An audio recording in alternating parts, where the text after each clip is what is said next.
હરે કૃષ્ણ. અવાજ ઓડિયો બધું બરાબર છે ને? હરે કૃષ્ણ. હા માતાજી, બધું બરાબર છે.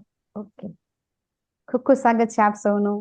રેખા માતાજી, મુકેશ ચંદ્ર પ્રભુજી, વિજય પ્રભુજી, દેવયાની માતાજી, મયુરી માતાજી, મહેશ કુમાર પ્રભુજી, પરેશ શાહ પ્રભુજી, રાજેશ્વરીબા જાડેજા માતાજી, દંડવત પ્રણામ, યશોધરા માતાજી, હિના માતાજી, કલ્પના મહેતા માતાજી, મિનેશ ગોહિલ પ્રભુજી, વિમલા સાધુ હરે માતાજી, કૃષ્ણ માતાજી, કૃષ્ણ દંડવત હરે કૃષ્ણ, માતાજી, બિરજુ માતાજી, હરે કૃષ્ણ.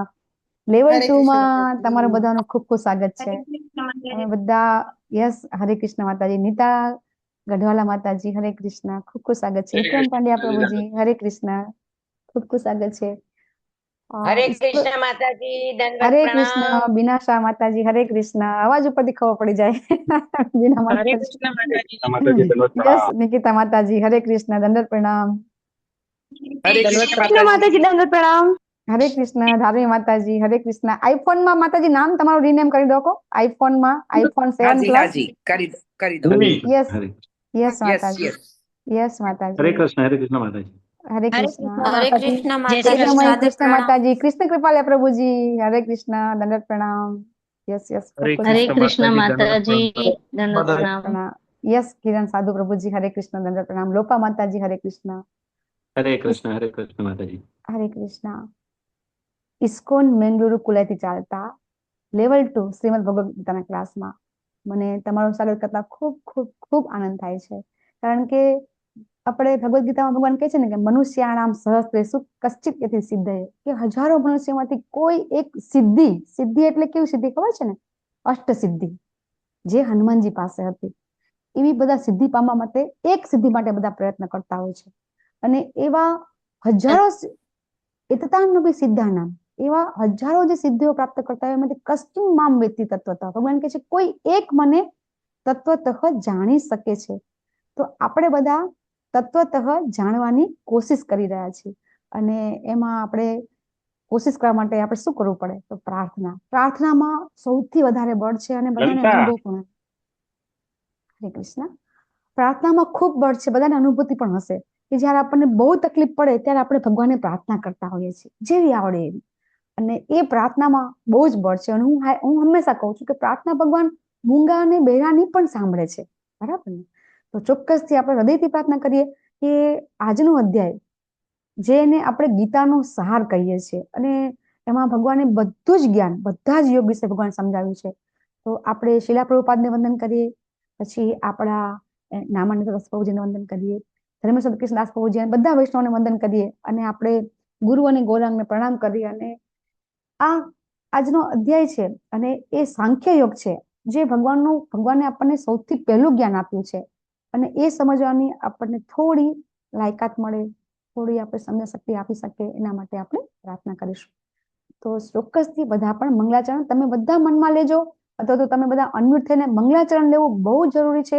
એવું નથી કે મંગલાચરણ ખાલી વક્તા લે છે, મંગલાચરણ શ્રોતા એ પણ લેવાનું છે. કારણ કે આપણે શું કહીએ છીએ? અજ્ઞાન તિમિરાંધસ્ય જ્ઞાનાંજન શલાકયા. તમે બધા એનું ગુજરાતી કદાચ તમને ભાવાર્થ ખબર હશે કે આપણે બધા અજ્ઞાન અંધકારમાંથી આપણને જ્ઞાન પ્રાપ્ત જવાનું છે. તો એની પ્રાર્થના આપણે કરીએ છીએ આપણા ગુરુ અને ગૌરાંગને. તો તમે બધા પણ ચોક્કસથી પ્રાર્થના લેજો. અને તમારે બધાને મંગલાચરણ ચોક્કસથી એમ કહેવાય ને કંઠસ્થ થવું જવું જોઈએ. ઓમ અજ્ઞાનતિમિરાંધસ્ય જ્ઞાનાંજનશલાકયા ચક્ષુરુન્મિલિतं येन તસ્मै શ્રી ગુરુવે નમઃ. શ્રી ચૈતન્ય મનોભીષ્ટં સ્થાપિतं येन ભૂતલે સ્વયં રૂપ કદા મह्यं દદાતિ સ્વપદાન્તિકં. વંદેહં શ્રી ગુરુ શ્રીયુતપદકમલં શ્રી ગુરુन् વૈષ્ણવાંશ્ચ. શ્રી રૂપં સાગ્રજાतं સગણ રઘુનાથાન્વિतं तं સજીવં સાદ્વૈतं સાવધૂतं પરિજન સહિतं શ્રી કૃષ્ણ ચૈતન્ય દેવમ શ્રી રાધા કૃષ્ણ પાદાન સગણ લલિતા શ્રી વિશાખાન્વિતાંશ્ચ. હે કૃષ્ણ કરુણા સિંધુ દીનબંધુ જગતપતે गोपेश गोपिका कांत राधा कांत नमोस्तुते। तप्त कांचन गौरांगी श्री राधे वृंदावनेश्वरी वृषभानुसुते देवी प्रणमामि हरिप्रिये। वाञ्छाकल्पतरुभ्यश्च कृपा सिन्धुभ्य एव च पतितानां पावनेभ्यो वैष्णवेभ्यो नमो नमः। अनंत अनंत कोटि वैष्णव वृंदनी जय।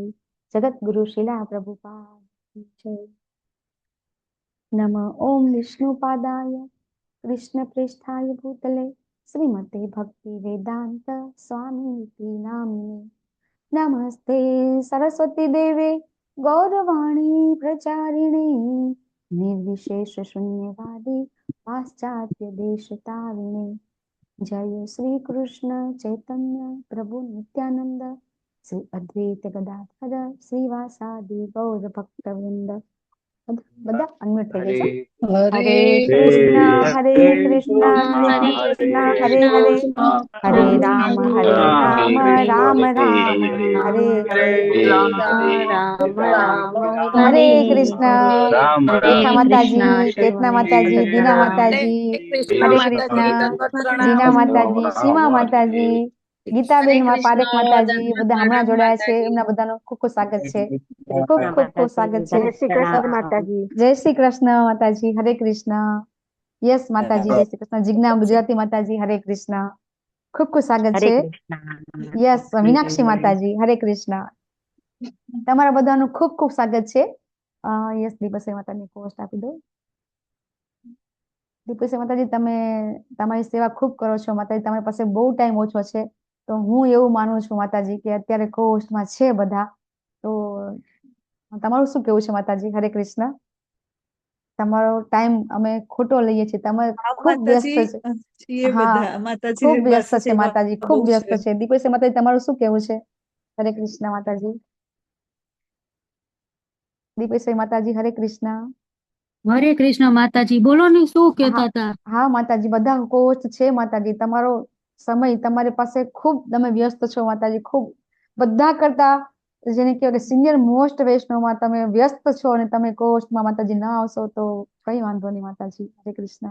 ના ના મારાથી થાય એટલી હું સેવા કરીશ એટલી એટેન્ટિવલી નથી થતી પણ હું ટ્રાય કરું છું કે કરી માતાજી પણ શકું। અમે બધા સાચવી લઈશું તમે ચિંતા નહીં કરો તમારી પાસે બહુ સેવા યસ છે અમે લોકો તમારી જોઈ પાસે બહુ લઈશું। સેવા બસ હું મને પોતાને બહુ જ જેને કહેવાય કે ગિલ્ટી ફીલ થાય છે માતાજી। ના ના એવું કઈ નથી સેવા સેવા હોય એમાં નાની મોટી કઈ ન હોય અને ના મારું ના સૌભાગ્ય કહેવાય કે મને આટલી સરસ સેવા મળી એમ। હરી બોલ તમારા ઉચ્ચ તમારા એટલે તો અમે તમારો સહવાસ માંગીએ છીએ માતાજી કે અમને થોડોક તમારો સહવાસ મળે અને અમે ના, તમારી સાથે આવવા બિલકુલ માટે એને લાયક નથી જે અ, છે એ ગુરુ એ મહારાજ તો એ પ્રભુપાદની તો કૃપા એ તો છે। એ તો તમારા વૈષ્ણવની જેને કહેવાય ને કે આપણે બધા વૈષ્ણવોની ખૂબ મહાનતા છે કે તમે આવું કહી રહ્યા છો। થેન્ક યુ માતાજી ખૂબ ખૂબ ખૂબ દિલથી ધન્યવાદ। યસ ડાબી માતાજી તમને પોસ્ટ આપી દઉં। હા હા મળી ગઈ માતાજી। હા મળી ગયું હા। તો આપણે ભગવદ ગીતા અધ્યાય બીજો બરાબર ને અને એ છે ગીતાનો સાર। હવે ગીતાનો સાર શું કામ છે એ આપણને ખબર છે કે ભગવાને જ્યારે અર્જુનજીના પ્રશ્ન આવ્યા તો ભગવાને ઓલમોસ્ટ બધું જ જ્ઞાન બીજા અધ્યાયમાં આપી દીધું અને સેકન્ડ લોંગેસ્ટ ચેપ્ટર છે ભગવદ ગીતાની અંદર। સૌથી લાંબુ ચેપ્ટર કયું છે ગીતાની અંદર તમારે બધા પાસે હવે ભગવદ ગીતા આઈ થિંક હશે નહીં 18મો અધ્યાય 18મો અધ્યાય સૌથી લાંબો યસ અને 78 શ્લોક છે। હા અચ્છા અને આમાં 72 છે તો આપણે બધાએ ભગવદ ગીતાના એક એક ચેપ્ટર વાંચવા જોઈએ। પછી એ શ્લોક કેટલા છે અચ્છા આપણે ટોટલ શ્લોક ઇમ્પોર્ટન્ટ કેટલા શ્લોક છે અચ્છા 108 શ્લોકની પીડીએફ મળી ગઈ છે આપણને ગ્રુપમાં ન હોય તો પ્લીઝ કોહોસ્ટ આપણી 108 ઇમ્પોર્ટન્ટ શ્લોક છે એની પીડીએફ પણ આપણે ગ્રુપમાં મૂકવાની છે બરાબર છે। અને ઓકે માતાજી। આવતી ગઈકાલે જે આપણે અધ્યાય 1 હતા એની અંદર કેટલો ઇમ્પોર્ટન્ટ શ્લોકમાં કયા કયા શ્લોક હતા ટોટલ અધ્યાય 1 માં ઇમ્પોર્ટન્ટ શ્લોક કેટલા હતા 5 6 7 10 એક એક જ બરાબર ને ભગવદ ગીતાની અંદર 108 ઇમ્પોર્ટન્ટ શ્લોકની અંદર પહેલો શ્લોક ધૃતરાષ્ટ્ર ઉવાચ ધર્મક્ષેત્રે કુરુક્ષેત્રે સમવેતાયુયુત્સવઃ મામકા પાંડવાશ્ચૈવ કિમ કુર્વત સંજય. આ આપણને બધાને કંઠસ્થ કરવાનો છે. આજના અધ્યાયની અંદર સૌથી વધારે ઇમ્પોર્ટન્ટ શ્લોકની અંદર સૌથી વધારે ઇમ્પોર્ટન્ટ શ્લોક પણ આજના અધ્યાયમાં છે. કેટલા ઇમ્પોર્ટન્ટ શ્લોક છે આજના અધ્યાયમાં? ચલો ફટાફટ L5 વાળા, ટોટલ કેટલા શ્લોક છે 108 ઇમ્પોર્ટન્ટ શ્લોકમાં આજના અધ્યાયમાં? 108 શ્લોકની અંદરથી સૌથી વધારે શ્લોક આજના અધ્યાયમાં છે. 20. હા, 19 બરાબર ને? યસ, 19 શ્લોક છે આજના અધ્યાયમાં. તો આજે બધાને વિનંતી છે કે જે 108 ઇમ્પોર્ટન્ટ શ્લોક છે ને એ આપણે બધા સાથે બોલીશું. તો આપણે સ્ક્રીન ઉપર તો મૂકીશું, તો બને ત્યાં સુધી એટેન્ટિવલી આ શ્લોક બધા આપણે બોલીશું ચોક્કસથી. બરાબર છે? આટલું મારું તમને બધાને વિનંતી છે. વધારે તમને અમે ઇનપુટ કરતા નથી, પણ આટલું આપણે કરીશું આજે બધા. આ ગઈકાલે અધ્યાય પહેલો, તો મને કોણ કહેશે પહેલા અધ્યાયમાં આપણે લેવલ 2 માં છે ને, તો હવે આપણે બધું જ કવર કરશું કે લેવલ 1 માં આપણે થોડુંક લેતા હોય છે, લેવલ 2 માં ભગવદ ગીતામાં આપણે અધ્યાય પહેલો 2 દિવસ લીધો, તો ચોક્કસથી ડિટેલમાં આપણને ખબર હશે કે લેવલ આપણે અધ્યાય 1 માં શું શું ભગવાન આપણને સમજાવ્યું, અથવા તો હજી ભગવાને કંઈ જ્ઞાન આપ્યું નથી, છતાં પણ પહેલા અધ્યાયમાં ઘણું બધું આપણે જાણ્યું છે. તો જેને પણ આવડતું હોય પહેલા હેન્ડ રેઝ કરશે અને પછી આપણે બધા 1 by 1 એક પછી એક બોલીશું. પહેલા અધ્યાયમાં શું શું આવે છે?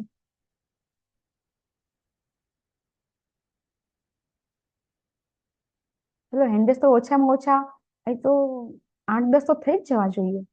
આ 90 જેટલા પાર્ટિસિપેટ છે, 90, 91, 92, તો ઓછામાં ઓછા 10 હેન્ડ રેઝ થવા જોઈએ અને બધાને એક એક પોઈન્ટ બોલવાનો છે.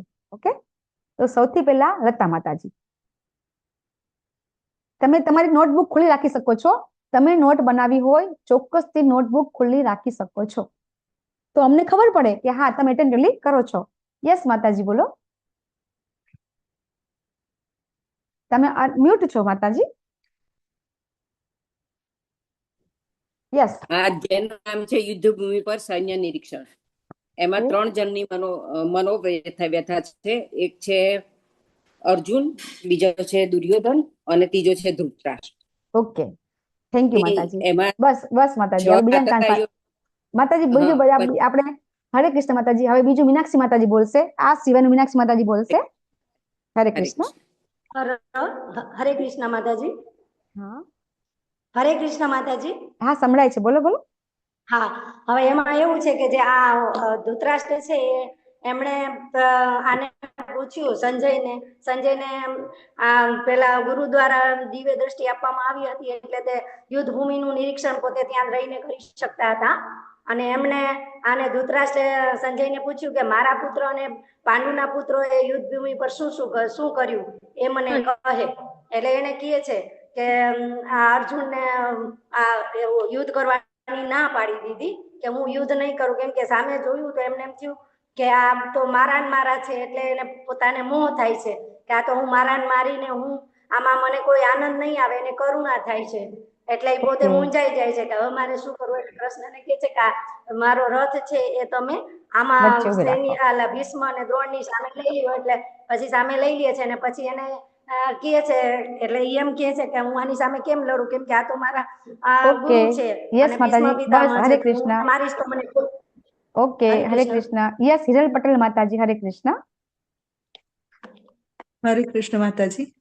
જેમ લતા માતાજી કીધું એમ કુરુક્ષેત્ર યુદ્ધભૂમિ પર સૈન્ય નિરીક્ષણ, એમાં સૌથી મહત્વનો મુદ્દો એ છે કે 3 જણની મનોસ્થિતિ અને અર્જુનજીના યુદ્ધ ન કરવાના 4 કારણો. 5મું કારણ આપણે બીજા અધ્યાયમાં શીખીશું. બાકી એમના યુદ્ધ ન કરવાના 4 કારણો જેમાં છે. માતાજી બીજાને બોલવા માટેનો મોકો આપો. હરે કૃષ્ણ. યસ નારાયણી માતાજી, નારાયણી સુનૈના માતાજી, હરે કૃષ્ણ. હરે કૃષ્ણ માતાજી. અહીંયા યુદ્ધનું ધર્મ સંકટની વાત કરે છે કે અર્જુન સામે બધા એના સગા સંબંધીઓ મિત્રો દેખાય છે, એટલે એની સાથે યુદ્ધ કરવા નથી માંગતા. પછી એની માનસિક સ્થિતિ છે કે હાથ કંપે છે, ગાંડી વાતમાંથી સરકી જાય છે અને ગભરાઈ જાય છે. પછી અહીંયા કુળનો નાશ, સ્ત્રીનું પતન, વર્ણશંકર, પિતૃઓનો અનાદર, એ બધી ચિંતા હોય છે. અને અર્જુન કહે છે કે હું યુદ્ધ નહીં કરું. અને અંતે રથમાં બેસી જાય છે અને ઓકે પોતે માર્ગદર્શન માટે ભગવાનને કહે છે અને જી છેલ્લે માતાજી બતાવવાનું જી કે મનુષ્ય પોતાની બુદ્ધિથી ગૂંચવાઈ જાય છે ત્યારે દિવ્ય જ્ઞાનની જરૂર પડે છે. હરે કૃષ્ણ. ઓકે યસ વૃંદાવન વિહારીની માતાજી હરે કૃષ્ણ. આ હરે સિવાય બોલો. કૃષ્ણ. હા માતાજી આ હરે સિવાય કૃષ્ણ બોલો. માતાજી, દંડવત પ્રણામ. યસ આમાં માતાજી ધૃતરાષ્ટ્રની જે માનસિકતા બતાવી હતી એમાં શંકાસ્પદ, ભયભીત અને પક્ષપાતી. શંકાસ્પદમાં છે કુરુક્ષેત્ર અને ધર્મક્ષેત્ર, ભયભીતમાં આવે છે ભેદભાવ અને આસક્તિને કારણે, અને પક્ષપાતીમાં આવે છે હું અને મારું, મારું માનસિકતા અને અચ્છા ભૌતિક. પ્રેમ અને આસક્તિમાં ડિફરન્સ જોયો હતો આપણે. યસ માતાજી. હા. લોપા માતાજી ઘણું બધું બાકી છે હજી. યસ લોપા માતાજી. હરે કૃષ્ણ માતાજી. એમાં હમ. અર્જુન જયારે સેના નિરીક્ષણ કરે છે, સેના નિરીક્ષણ ત્યારે એમને ભય લાગે એટલે કે એ બીમાસણમાં હા. પડે છે ને કરુણા, પછી કોઈ આનંદ નથી, પાપ અને કૌટુંબિક પરંપરાનો નાશ, એવું ઓકે એને 4 કારણો એમાં ઓકે આવે છે. યસ અને એ આવી ગયું. શંખનાદ. હા શંખનાદ. હા પોઈન્ટ મને કહો. હરે યસ શશી કૃષ્ણ. માતાજી. યસ શશી માતાજી. નવો પોઈન્ટ કહો. હજી પોઈન્ટ બાકી છે. શંખનાદ નું અમારે કેવું હતો હા કે શંખનાદ. શંખનાદ છે જુદા હા જુદા હા જુદા જુદા પાંડવોએ અને કૃષ્ણ હજી ભગવાને કયા શંખ હજી પોઈન્ટ વગાડ્યા બાકી એના છે. નામ આવે. હજી મેઇન પોઈન્ટ બાકી છે. એના અંક આપે છે. હા ચલો અને ચાલો. હા હા યસ હર્ષા ઘેલાણી માતાજી બોલો. નવો પોઈન્ટ બોલો. હરે કૃષ્ણ માતાજી. ઇવન દુર્યોધનને પણ સામે કૃષ્ણ ભગવાનની અર્જુનની જે સેનાને જોવે છે ત્યારે પોતાને પણ ડર લાગે છે. હા એ આવી ગયું માતાજી. નવા અને પોઈન્ટ દ્રોણ બોલો. પાસે જાય છે ને પછી એમને કે છે હા મુત્સુગીરી. અચ્છા દુર્યોધનની મુત્સુગીરી. યસ મુત્સદ્દગીરી. હા હા પણ મેઇન પોઈન્ટ હજી હરે બાકી છે કૃષ્ણ. આપણા. યસ હરિપ્રિયા માતાજી. હજી ગઈકાલના અધ્યાયમાં જે મેઇન જે આપણે લેવલ 1 માં કવર કરતા હોઈએ છીએ મેઇન પોઈન્ટ. યસ હરિપ્રિયા માતાજી ફટાફટ.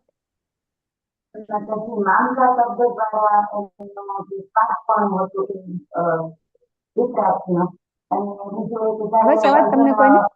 અવાજ આવે છે બરાબર? અવાજ નથી આવતો બરાબર માતાજી. માતાજી નથી આવતું. અવાજ બરાબર નથી આવતો માતાજી. હરિપ્રિયા માતાજી અવાજ નથી આવતો બરાબર. ગા- ગા- નથી આવતો અવાજ માતાજી. ગાજે છે અવાજ તમારે. યશ મયુરી માતાજી હરે કૃષ્ણ. હા હરે માતાજી. કૃષ્ણ. હા હરિપ્રિયા માતાજી તમારો અવાજ નથી આવતો. તમે બહાર ક્યાંક આવો. મયુરી માતાજી બોલો. હા અનિર્ણયતા એટલે જે જીવને કોઈ પણ મુશ્કેલી હોય તો ભગવાનને શરણે જવું. ઓકે એ આજના અધ્યાયમાં આવશે. પણ હજી આપણે ગઈકાલે શીખી ગયા એ સોનમ માતાજી હરે કૃષ્ણ બોલો. હરે કૃષ્ણ માતાજી.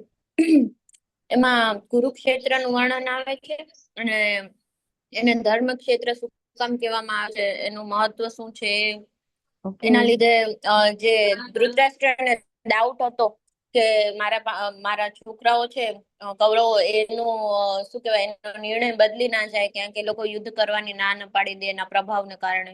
ઓકે ચલો હજી પોઈન્ટ નથી આવ્યા. હરિપ્રિયા માતાજી. હા બોલો. નથી આવતો અવાજ માતાજી તમારો.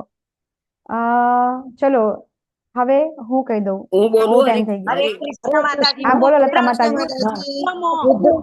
હરે કૃષ્ણ. બોલો. હું હા બોલું માતાજી. હા બોલો બોલો, લતા માતાજી બોલો બોલો. હા હરે કૃષ્ણ માતાજી.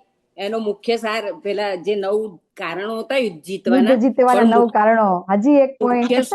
મુખ્ય સાર છે કે સંતાનો પ્રત્યે આસક્તિ નહીં પણ પ્રેમ રાખવો હા જોઈએ એ આવી ગયું. એ આવી ગયું. અને આપણે ભગવાનના ગઈકાલના અધ્યાયમાં જો આપણને આમ કોઈ ભય રહેતો આટલું નથી. બધું કન્ફ્યુઝન ના થવું જોઈએ. તમે બધા જે સિનિયર ભક્તો છે એ લોકોને તો કન્ફ્યુઝન બિલકુલ ન થવું જોઈએ કે પેલો અધ્યાય એટલે શું. તો સૌથી પેલા 3 જણની મનસ્થિતિ બરાબર. અર્જુનજીના યુદ્ધ ન કરવાના પેલા 4 કારણ. 5મું બીજા અધ્યાયની અંદર. પછી આતતાઈઓ કેમ ભૂલી જવાય આપણાથી. ભગવાન શું કે છે આપણને? પ્રભુપાદ શું સમજાવે છે ભાવાર્થની અંદર? કેટલા આતતાઈઓ છે? 6 પ્રકારના. હા એ કેમ ભૂલી જઈએ આપણે? જીતવાના યુદ્ધ જીતવાના કેટલા કારણ છે? ચલો 5 યુદ્ધ જીતવાના કેટલા કારણ છે?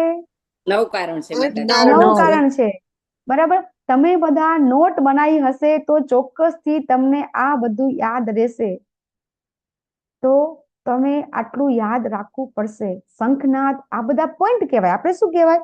મેઇન તમને જ્યારે કોઈ લેવલ 1 લેવલ 2 કરીને તમે બહાર જાઓ તો કોઈ તમને પૂછે કે પહેલા અધ્યાયમાં શું આવે છે, જો તમે આટલું કહી દો ને તો બધું જ કવર મોટા ભાગે થઈ જાય છે. 3 જણની મનસ્થિતિ એમાં બધું જ આવી જાય.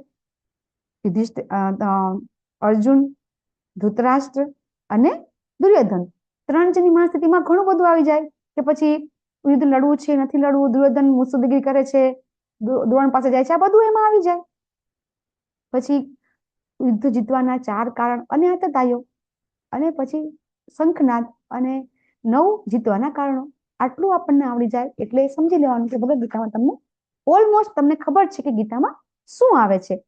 તો હવે બીજી વાર પૂછવું તો ચોક્કસથી નો લખ્યું હોય તો લખી નાખો, બરાબર? અને લખી અને પછી એને વાંચીશું, વાંચી પછી બોલશું. જો પેલા લખવાનું, લખીને વાંચવાનું, વાંચીને બોલવાનું. બોલવાથી યાદ રહે છે. આ અમારા બધાનો અનુભવ છે. બધાને એક્ટિવલી બીજી વાર બોલો ને માતાજી. હરે કૃષ્ણ. એકવાર બોલો, બીજી વાર બોલજો ને.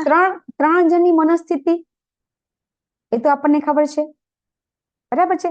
અર્જુનના યુદ્ધ ન કરવાના અહીંયા પહેલા અધ્યાયમાં 4 જ કારણ છે, 5મું આજે આવશે. પછી અર્જુનજીના 4 કારણો, પછી શંખનાદ 6 જે એ યુદ્ધ ના કરવાના ના પાડે છે એમાં 6 આતતાઈઓ આવે છે કે 6 આતતાઈઓ છે એને મારવા જરૂરી છે, એ આવે છે. અને યુદ્ધ જીતવાના 9 કારણ છે. એ 9 કારણ છે એ આપણે લેવલ 1 માં અને લેવલ 2 માં બેમાં લેતા હોઈએ છીએ. અને આઈ થિંક પીપીટીમાં પણ અમે તમને કહેતા હોય છે કે તમે એનો સ્ક્રીનશોટ પાડી લો. કહીએ છીએ ને કે તમે આનો સ્ક્રીનશોટ પાડી લો, કારણ કે આ બધું જ્ઞાન આપણે જ્ઞાન યજ્ઞમાં ભાગ લઈ રહ્યા છે તો ચોક્કસથી એ જ્ઞાન આપણે ભૂલવાનું નથી.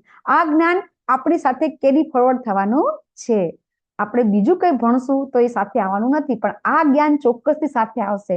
જો અત્યારે આટલું આપણને આવડી ગયું હશે તો આવતા જન્મમાં સીધા આપણે બી આપણા સિનિયર વૈષ્ણવની જેમ ડાયરેક્ટ આપણે પણ શું કહેવાય કે ભગવાનના ભક્ત થવાને લાયક બની જશું. તો ચોક્કસથી આપણને આ ખબર હોવી જોઈએ. યસ મીનાક્ષી માતાજી બોલો. હરે કૃષ્ણ માતાજી. આ જે 9 કારણો કયું છે એમાં એકાદ બે મને જરાક યાદ કરાવો. ચલો બોલો, ફટાફટ બોલવા માંડો. બધા માટે છે. બોલું માતાજી? હા વારાફરતી બોલો, બોલો માંડો. પહેલા ધર્મક્ષેત્ર કે જ્યાં ધર્મનો જ વિજય થાય. બીજું હતું અર્જુનને દિવ્ય રથ મળ્યો હતો, એ બીજું કારણ હતું. ત્રીજું હતું એમના ધ્વજ ઉપર હનુમાનજીનું નિશાન હતું, કપિધ્વજ હતો. ચોથું હતું શંખનાદ. 5મું હતું ગાંડીવ ધનુષ કે જે એમને શંકર ભગવાને આપ્યું હતું. 6થું એ દિવસે મોક્ષદા એકાદશી હતી. અને 7મું દુર્યોધન જે અપશુકન્યાર વાણી બોલે છે ને કે મારા માટે પ્રાણ આપવા તૈયાર છે, એ અપશુકન્યાર વાણી એને આપણે ત્યક્ત જીવિતા કહીએ છીએ, બરાબર? ત્યક્ત જીવિતા. યસ. અને સાક્ષાત ભગવાન એનો રથ હાંકે છે. ભગવાન હોય ત્યાં 9મું લક્ષ્મીજી હોય છે. એ 9 લક્ષ્મીજી હોય. હરી બોલ. લતા માતાજી બહુ સરસ નોટ બનાવી છે. હરી હરી બોલ. બધા એમના માટે એક હરી બોલ બોલશો. હરી બોલ, હરી બોલ, હરી બોલ, હરી બોલ, હરી બોલ. બહુ સરસ, બહુ સરસ માતાજી, બહુ સરસ, બહુ મસ્ત. તો ચોક્કસથી આપણને યુદ્ધ જીતવાના જે આ 9 કારણ છે એ તમે ભગવદ ગીતા વાંચી લેશો તો તમને ક્યાંય નહીં મળે. ભગવદ ગીતા તમે વાંચી લેશો તો તમને ક્યાંય નહીં મળે. આ પરંપરામાં જ્ઞાન લઈએ ને ત્યારે આપણને ખબર પડે છે. ઓકે મીનાક્ષી માતાજી, તમારો પ્રશ્ન જવાબ મળી ગયો હશે. તો આપણે અહીંયા જોઈ રહ્યા છીએ કે પહેલો અધ્યાય તો સૈન્ય નિરીક્ષણ, અને એમાં અર્જુનજી છે પોતાના 4 કારણ આપે છે. એ આપણે જોઈશું. એ 4 કારણ છે, એ 4 કારણના જવાબ આવશે, એટલે કે અધ્યાય બીજો. 4 કારણના જવાબ ભગવાન આપે છે એને કહેવાય છે અધ્યાય બીજો. તો આ 4 કારણ છે પણ ક્યારેય ભૂલવાના નથી. અર્જુનને દયા, કરુણા થાય છે. પછી એમને થાય છે કે મને આમાં કોઈ આનંદ નથી. અને પછી પાપી પ્રતિક્રિયા, એટલે કે પાપનો ભય છે. અને કુળના પરંપરાનો નાશ થશે. અને આના જવાબમાં ભગવાન કરુણા, આજે આપણે જવાબ લઈશું કરુણા, અને એના જવાબમાં ભગવાન આપે છે સાંખ્ય યોગ. અને ભગવાને ભગવદ ગીતામાં સૌથી પહેલો ઉપદેશ આપ્યો છે અને એ આજે આપણે સમજીશું. એ પહેલા અર્જુનજી પોતાનો 5મો પ્રશ્ન અથવા તો 5મી દલીલ, એને શું કહેવાય છે? અર્જુનજી દલીલ કહી રહ્યા છે ને, પોતાનું જ્ઞાન વ્યક્ત કરી રહ્યા છે. પહેલા અધ્યાયમાં અર્જુનજી પોતાનું જ્ઞાન એમના મિત્રોને કહી રહ્યા છે. અહીંયા અર્જુનજીના ભગવાન શું છે? સખા છે, મિત્ર છે. એટલે મિત્ર સાથે બધી દલીલ કરી રહ્યા છે કે મારે આમ કરાય, મારે આમ કરાય, મારે આમ કરાય. અને આ બધું તો હું ગુરુકુળમાં શીખેલો છું. આવું થઈ શકે ખરું? આ બધાને મારી નાખી તો પાપ નહીં લાગે? પછી બધા મરી જશે તો સ્ત્રીઓ વિધવા થશે તો પરંપરાઓ નાશ નહીં થઈ જાય? પછી આમાં મને આનંદ નથી. બધાને મારીને આનંદ કેવી રીતે મળશે?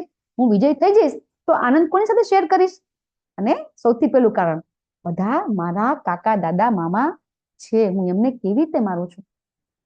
તો તમને શું થાય છે?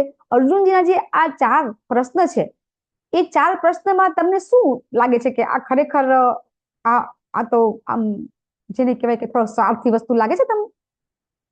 આમાં તમને લાગે છે કે આમાં પોતાનો સ્વાર્થ દેખાય છે ક્યાંય? ના માતાજી, નથી દેખાતો ને? યસ ધારી માતાજી. હરે કૃષ્ણ માતાજી. હા, અર્જુનજીનો સ્વાર્થ છે કે પોતાનું વિચારી રહ્યા છે, ભગવાનનું નથી વિચારી રહ્યા. પોતાના વિશે બસ, મને આમ થાય છે, મને દયા આવે છે, મને એમ થાય છે કે આ બધા શું છે? મારા સગાવાલા છે. અને પોતાને આનંદ નથી, એટલે કે મારે આનંદ વ્યક્ત કરવો છે તો બધા જોશે મારે, મને પાપ લાગશે, પાપ પુણ્યનો ડર લાગે છે એમને. એટલે આ બધું અર્જુનની દેહાત્મ ભાવની વાત આવે છે કે અર્જુનજીને અહીંયા એમ લાગે છે કે આ શરીર અને આત્મા બે એક જ છે. અને એ આપણે અહીંયા દેહાત્મ ભાવ એટલે શું? બસ આટલું પણ જો કોઈ સમજી જાય ને તો પણ એને એમ કહેવાય ને કે કોઈ દિવસ એ પાપી પ્રતિક્રિયા અથવા તો એ ક્યારેય સમાજની અંદર ખોટું કામ નહીં કરે. ક્યારેય ખાલી એટલું ખબર પડી જાય ને કે આ શરીર નથી, આત્મા છે, તો એ ફક્ત કોના માટે કામ કરશે? પછી આત્મા માટે કામ કરશે. આજે આપણે એ જોઈશું. તો અર્જુનજીનો પ્રશ્ન લેશું આપણે. તો તમે બધા આ વિભાગ ખાસ સમજજો, કારણ કે વિભાગ સમજવાથી આપણને જલ્દી યાદ રહેશે કે આટલા શ્લોકમાં શું હતું, આટલા શ્લોકમાં શું હતું, આટલા શ્લોકમાં શું હતું.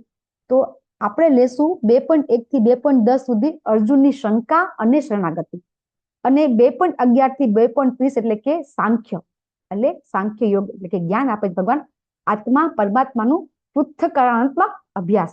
તમે બધા જ્યારે કોઈ કેમિસ્ટ્રી ભણ્યા હશે તો તમે લેબમાં કરતા હશો, લેબમાં વર્ક.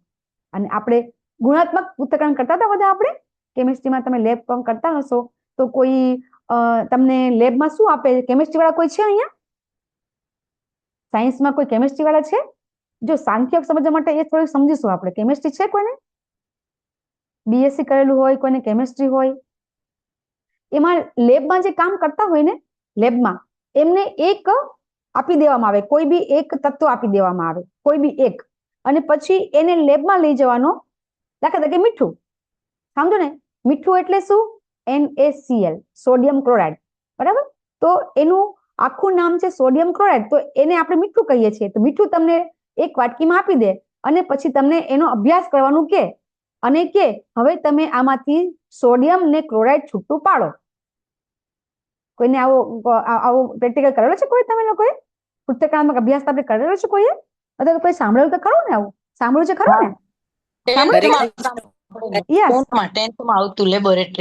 હા, તો જે લોકો સાયન્સ ભણતા હોય ને એને આવું પૃથ્થકરણાત્મક અભ્યાસ આવતો હોય છે. તો અહીંયા આપણે આત્મા અને પરમાત્માનો પૃથ્થકરણાત્મક અભ્યાસ એટલે કે સાંખ્ય યોગ એ આજે આપણે શીખવાના છીએ. ભગવાન આપણને એ શીખડાવે છે. તો હવે અર્જુન પોતાની લડાઈ વિશે શંકા કરવાનું હજી પણ ચાલુ રાખે છે અને પછી ભગવાનના શરણે જાય છે. અર્જુનની દલીલ હજી ચાલુ જ છે. પહેલો અધ્યાય હજી કન્ટિન્યુ જ છે. તો પહેલો શ્લોક આવે છે, સંજય ઉવાચ. સંજય બોલ્યા, કરુણાથી વ્યાપ્ત શોકયુક્ત અને આંસુ ભરેલા નેત્રવાળા અર્જુનને જોઈને મધુસૂદન કૃષ્ણએ નીચે મુજબના વચન કહ્યા. અર્જુનજીએ પેલા 4 પ્રાણો આપ્યા. હવે ભગવાન બોલ્યા. હવે ભગવાન શું બોલે છે? શ્રી ભગવાન ઉવાચ. અહીંયાથી ભગવાને બોલવાનું ચાલુ કર્યું છે. ભગવાને ખાલી બોલવાનું ચાલુ કર્યું છે. ભગવાન હજી ઉપદેશ આપતા નથી. ભગવાને શું કર્યું છે? બોલવાનું ચાલુ કર્યું છે. આ પણ આપણે યાદ રાખવું જરૂરી છે. શ્રી ભગવાન ઉવાચ. આ ભગવાન ઉવાચ છે. તમે ભગવદ્ ગીતા જેટલી બી માર્કેટમાં ઉપલબ્ધ છે, ગમે તે ભગવદ્ ગીતા તમારે હાથમાં લઈ લો, તમારી પાસે કોઈ બી ભગવદ્ ગીતા હોય તમે હાથમાં લઈ લો, તો એમાં 2.2 માં શ્રી ભગવાન ઉવાચ થી જ શ્લોક ચાલુ થશે. તમે કોઈ બી ગીતા લઈ લો, પછી એ ગીતા કોઈ શંકરાચાર્યની હોય, નિરાકારવાદીની હોય, અથવા તો કોઈ બીજા કોઈ બી ની હોય, કોઈ બી ભગવદ્ ગીતા માર્કેટમાં 1000 કરતા પણ વધારે છે ઉપલબ્ધ. તમને બધાને ખબર હશે, આવડી ગીતા પણ છે, આવડી ગીતા પણ છે, આવડી ગીતા પણ છે, આવડી ગીતા પણ છે, બરાબર છે. તો કોઈ પણ ગીતાની અંદર તમે લઈ લો તો શ્રી ભગવાન ઉવાચ થી ચાલુ થાય છે. કોઈ બી શ્લોક બોલે તો શ્રી ભગવાન ઉવાચ છે, તો સમજી લેવાનું કે કેવી રીતે ગીતા લખેલી છે વેદવ્યાસજીએ, બરાબર, વાણી વેદવ્યાસજીની છે અને લખી રહ્યા છે શ્રી ગણેશજી. તો કોઈ એમ કહેતું નથી કે આ ભગવાન નથી, પણ હું અને તમે આપણને બધાને શંકા થાય છે કે ભગવાન કોણ છે.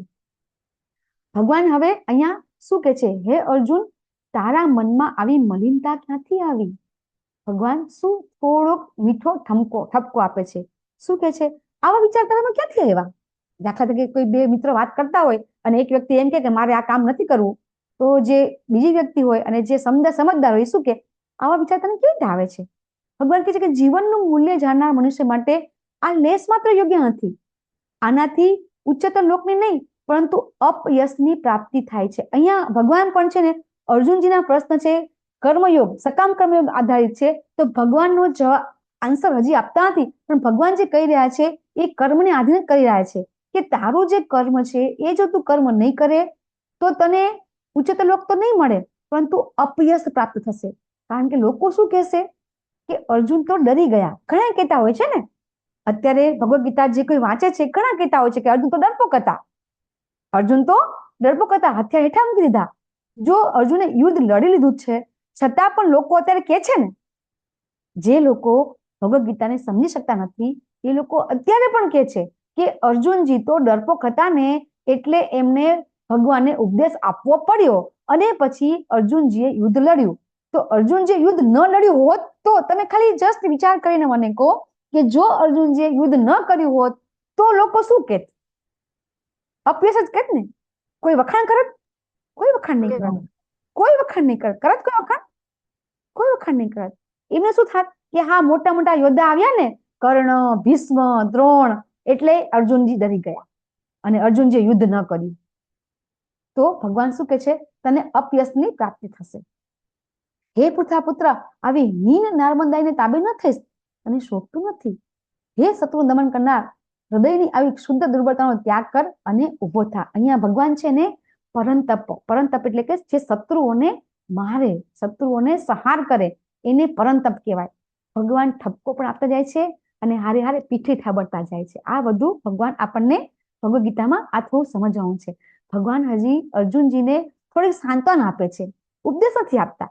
અર્જુનજી ગભરાઈ ગયા છે, એમનું હાથ આપણે જોયું ને કંપન થાય છે, ગાંડીવ સરી ગયું છે અને બેબાકડા બની ગયા છે, કઈ ખબર પડતી નથી એમને.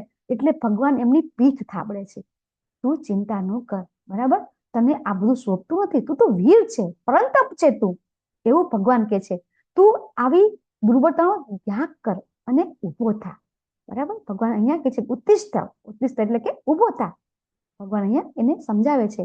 ભગવાન 1 થી 3 શ્લોકની અંદર શું કે છે નથી, થોડુંક ભગવાન થોડોક આમ જેને કહેવાય ને થોડાક ગુસ્સે થાય છે, સેજ ખીજાય છે, વધારે નહીં. અને અર્જુનજીના જે દલીલ છે એ દલીલનો સ્વીકાર નથી કરતા અર્જુનજીનો. કારણ કે ભગવાન છે અર્જુનજીને કહે છે કે તું અહીંયા સાચો નથી, તું અહીંયા ખોટો છે. એમ ભગવાન સાચી વસ્તુ બતાવવા માટે થોડી પ્રેરણા આપે છે. કારણ કે જ્યાં સુધી એને તૈયાર નહીં કરે વાત સાંભળવા માટે, ત્યાં સુધી કઈ રીતે અર્જુનજી વાત સાંભળશે? તો ભગવાન છે થોડાક ખીજાય છે 1 થી 3 શ્લોકની અંદર અને એના કહેવાથી કહેવાનો અસ્વીકાર કરે છે. તો આ 1 થી 3 શ્લોકનો આપણે સારાંશ કહી શકાય છે. હવે અર્જુન કે છે, શું કે છે, હે શત્રુઘ્તા, હે મધુસૂદન, હું યુદ્ધમાં ભીષ્મ તથા દ્રોણ જેવા પૂજનીય પુરુષો પર બાણોથી વળતું આક્રમણ કેવી રીતે કરી શકીશ? કારણ કે ભીષ્મ પિતામહે તો એમને મોટા કર્યા છે. આપણને ખબર છે કે અર્જુનજી એ 5 પાંડવો છે, એ 5 પાંડવો નાના હતા ત્યારે જ પિતા ગુજરી ગયા હતા ને. પાંડવો છે કેવી રીતે મોટા થયા હતા? કોની પાસે મોટા થયા હતા? કોને મોટા કર્યા હતા? ધૃતરાષ્ટ્ર પાસે ધૃતરાષ્ટ્ર પાસે પિતામહ ભીષ્મ હા, ધૃતરાષ્ટ્રે તો પ્રેમ આપ્યો તો ખરો માતાજી. પ્રેમ કોણે આપ્યો છે? ભીષ્મ. નાના હતા ત્યાં સુધી ભીષ્મ, અને પછી ગુરુકુળમાં ગયા પછી દ્રોણે એમને પ્રેમ સાથે એમને મોટા કર્યા છે. તો સૌથી વધારે ભીષ્મ અને દ્રોણ છે ને, એ બંને આ પાંડવ ઉપર અંજની કહેવાય ને કે ખૂબ એટલે ખૂબ કરુણા અને પ્રેમ એમની પર રાખ્યો છે બંને જણાએ. દ્રોણ ગુરુએ તો અશ્વત્થામાને જ્ઞાન નથી આપ્યું, એટલું જ્ઞાન અર્જુનજીને આપેલું છે. અને જેટલો પ્રેમ અશ્વત્થામાને કરતા હતા ને એટલો જ પ્રેમ એ અર્જુનજીને કરતા હતા. તો આ બંને છે ને એ બંને એ વ્યક્તિ અર્જુનજીને યાદ છે કે ભીષ્મ પિતામહ જ્યારે એ નાના હતા, બાળકો હતા, ત્યારે કેવો પ્રેમ કરતા હતા. પોતે જેવા તેવી જગ્યાએ રમતા, જે તે ખાઈ લેતા, તો ભીષ્મ પિતામહ છે પ્રેમથી એમને ખૂબ સરસ રીતે સાચવી અને એમને એમના સફેદ કપડા પહેરતા. ભીષ્મ પિતામહ આપણને ખબર, ભીષ્મ પિતામહ સફેદ કપડા પહેરતા અને સફેદ કપડા ઉપર ડાઘ પડી જતા હતા તો પણ પિતામહ કોઈ દી ખીજાતા નહીં.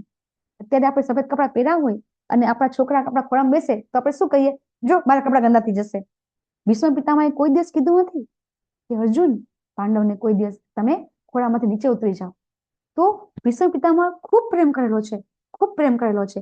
તો આવા મારા જે પૂજનીય ગુરુજનો છે, જે પૂજનીય જે મારા વડીલો છે, એમની ઉપર કેવી રીતે આક્રમણ કરી શકીશ?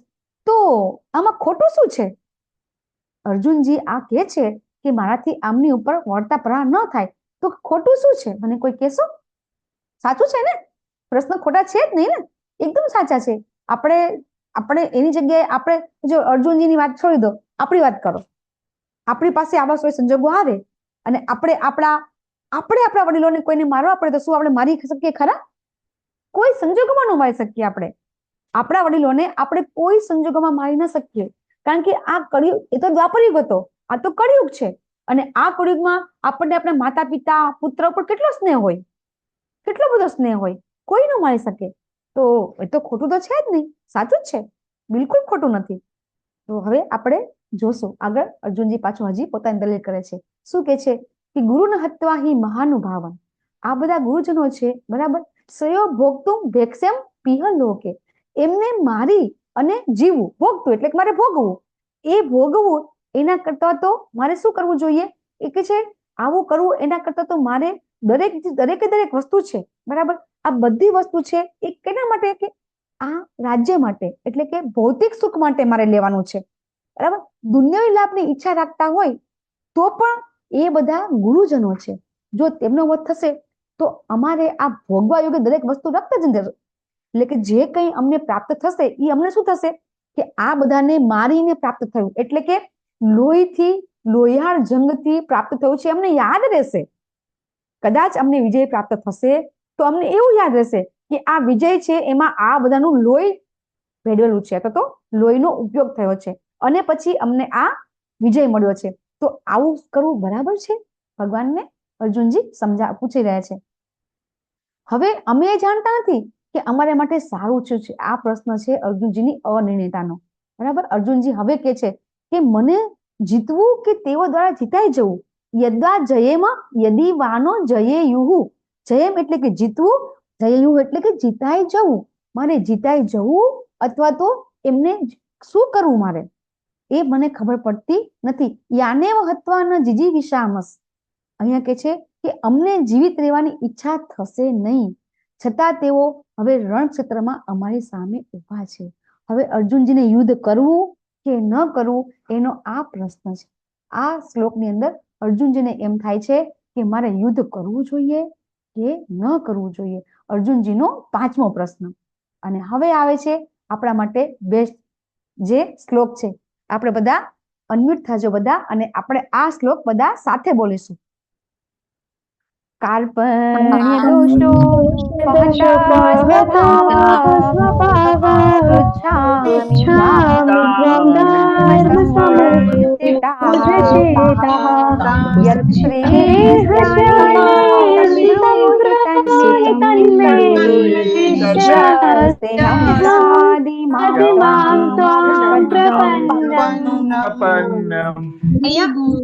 હરિ બોલ. અહીંયા આવે છે પહેલો શબ્દ કૃપણ, કાર્પણ્ય.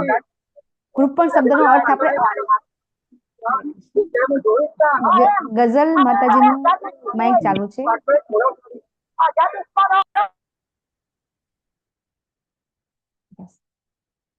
અહીંયા કાર્પણ્ય કૃપણ શબ્દ આવે છે. કાર્પણ્ય એટલે કૃપણ્ય. હું કૃપણ એટલે કે આગળ આપણે આવશે કે કૃપણ એટલે શું અને કૃપણનું વિરોધી શું થાય. અહીંયા અર્જુનજી પોતાને કૃપણ કહી રહ્યા છે. કૃપણ એટલે શું અને કૃપણનો વિરોધી શબ્દ કયો છે? ખબર હોય તો ફટાફટ બોલો. કૃપણ એટલે લોભી. લોભી પોતે પોતાનો સ્વાર્થ, ફક્ત પોતાનો સ્વાર્થ જે સાધે ને એને કૃપણ કહેવાય. અને એનો વિરોધી છે બ્રાહ્મણ, કે એ બ્રાહ્મણ એને કહેવાય કે જે હંમેશા એ જજમાનનું જ હિતેચ્છુ હોય, એને કહેવાય બ્રાહ્મણ. અને આપણે બધા કૃપણમાં આવી જઈએ છીએ. જો અર્જુનજી કૃપણમાં આવતા હોય, અર્જુનજી પોતાની જાતને કૃપણ કહેતા હોય, તો આપણે તો કઈ રીતે કૃપણ ના હોઈ શકીએ? હું અને તમે કૃપણ કેવી રીતે છીએ કે આપણે કંઈ પણ કરીએ છીએ, આમાં આપણો સ્વાર્થ છે. કંઈ પણ કરીએ છીએ તો આપણે પણ બધા કૃપણ છીએ. આપણે આપણા ફળના લોભી છીએ, આપણે આપણા કાર્યના લોભી છીએ, આપણે બધા સ્વાર્થી છીએ, બધા જ વ્યક્તિ સ્વાર્થી છે. તો એ એમ કહી રહ્યા છે કે હવે હું આ મારા સ્વાર્થી સ્વભાવના કારણે મારું કર્તવ્ય ભૂલી ગયો છું. એ પોતાની જાતને અર્જુનજીને પણ ખબર છે હું જે પણ કહી રહ્યો છું ફક્ત ને ફક્ત કોના માટે કહી રહ્યો છું? મારા માટે કહી રહ્યો છું. મને આ બધું થઈ રહ્યું છે, મને કરુણા થાય છે, મને થાય છે કે પાપ લાગશે, મને થાય છે કે મને કોઈ આનંદ નથી, આ બધું મને થાય છે. અર્જુનજી પોતે પોતાને ગુરુકુળમાં ભણેલા છે ને, એટલે એમને આ જ્ઞાન છે કે હું જે બોલી રહ્યો છું એક કેવી વ્યક્તિ બોલી રહી છે? એક કૃપણ બોલી રહી છે, એવું પોતે કહી રહ્યા છે. અને હવે હું મારી બધી મનની સ્વચ્છતા, બધી મારો જે સ્વભાવ છે, મારું કર્તવ્ય કર્મ ભૂલી ગયો છું. અને હું બધું જ સમૂળ ચેતા, મારી જે ચેતના છે એ ચેતના મારી ખરેખર જે હોવી જોઈએ એ મારી ચેતના થઈ નથી. મારો જે ધાર્મિક કર્તવ્ય કર્મ છે એ પણ હું ભૂલી ગયો છું. અને હવે પૂછામી તામ, તમને હું પૂછી રહ્યો છું, યત શ્રેય. અહીંયા અર્જુનજી ભગવાન પાસે શ્રેય માંગી રહ્યા છે. અને આપણે લેવલ 1 માં પણ શ્રેય અને પ્રેય વિશે બોલતા હોઈએ છીએ. અર્જુનજી અહીંયા પ્રેય નથી કહી રહ્યા. અર્જુનજીને ખબર છે કે પ્રેય તો એને ખબર જ છે. પ્રેય શું છે કે એમને ખબર છે કે જીતીશું તો યુધિષ્ઠિર મહારાજ આખા પૃથ્વીના સમ્રાટ બનશે, તો એ સેનાપતિ બનશે. અને એટલે એમ એ પણ આખા પૃથ્વીના એક વરિષ્ઠ વ્યક્તિ બનશે. તો એમને તો ખબર જ છે કે મને જે કંઈ મળે છે એ મને જે મારા માટે છે તો મને પ્રેય તો મારા સારું છે, મને ખબર છે. પણ શ્રેય એટલે શું? તો તમને બધાને ખબર છે શ્રેય એટલે શું છે? લાંબા ગાળાનું બેનિફિટ, દૂરનું. આપણે બધાને હંમેશા નજીકનું વિચારતા હોઈએ છીએ. આપણા વડીલો પણ કહેતા હોય છે, ખબર છે, હંમેશા લાંબુ વિઝન રાખવું. અત્યારે પણ કહેતા હોય છે ને, લોંગ વિઝન રાખવું જોઈએ. આપણે બધા બોલતા હોય છે વિઝન કેવું હોવું જોઈએ, તો કે લોંગ વિઝન હોવું જોઈએ. દાખલા તરીકે કોઈ બિઝનેસ કરતા હોય છે તો શું કહેતા હોય છે? 1000 દિવસ સુધી બિઝનેસ માંથી નફો ન હોય, 1000 દિવસ પછી નફો ચાલુ થાય, તો એટલું 3 વર્ષ સુધી ધ્યાન રાખવું પડે, અથવા તો 3 વર્ષ સુધી રાહ જોવી પડે. આને કહેવાય વેપારીનું લોંગ વિઝન. તો એવી રીતે લોંગ વિઝન જે હોય એ વસ્તુ કે શ્રેય. તો અહીંયા આ શ્રેય છે એ કેવું છે? અહીંયા અર્જુનજી છે એ એક આધ્યાત્મિક વસ્તુ વાત પૂછી રહ્યા છે ભગવાનને. તો અહીંયા શ્રેય એટલે કે આપણો ખરેખર સાચું શ્રેય શું છે, આપણા માટે સાચું કલ્યાણકારી શું છે, એ આપણને પણ હજી ખબર નથી. ધીમે ધીમે આ ગીતાના જ્ઞાન થકી મને અને તમને પણ ખબર પડશે કે સાચું શ્રેય શું છે. આપણા જીતેન્દ્ર પ્રભુ તો આપણને કાયમ ક્લાસમાં કહેતા હોય છે કે કોઈ એક બાળક હોય, બાળકને એની માતાને ખબર હોય કે મારા બાળકને ચોકલેટ નથી ખપતી, આઈસ્ક્રીમ નથી ખપતો, તો એ નહીં આપે. પણ કોઈ ઘરે ગેસ્ટ આવ્યા હોય, કોઈ મહેમાન આવ્યા હોય, અથવા કોઈ સગાવાલા આવ્યા હોય, તો શું લઈને આવે? અત્યારે તો ચોકલેટ લઈને જ આવે છે. અત્યારે તો આવે એટલે બાળક મને ચોકલેટ લઈને જ આવે છે. એમને એ નહીં જોવાનું કે પેલાને ચોકલેટ થી કઈ પ્રોબ્લેમ થાય છે, આઈસ્ક્રીમ થી તકલીફ પડે છે. તો મા બાપ હોય, એ મા બાપને ખબર હોય કે મારા બાળક માટે શું કલ્યાણકારી છે, તો એ નહીં આપે. બરાબર? તો એ અહીંયા લાંબા ગાળાનો બેનિફિટ અહીંયા સમજવામાં આવે છે.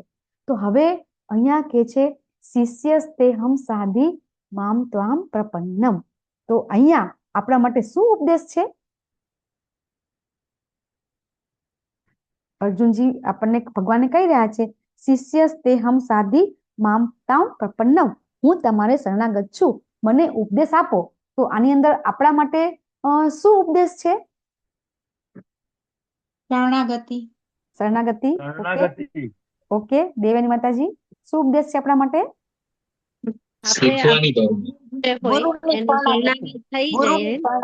પછી આપણે સાચું જ્ઞાન પ્રાપ્ત થાય છે.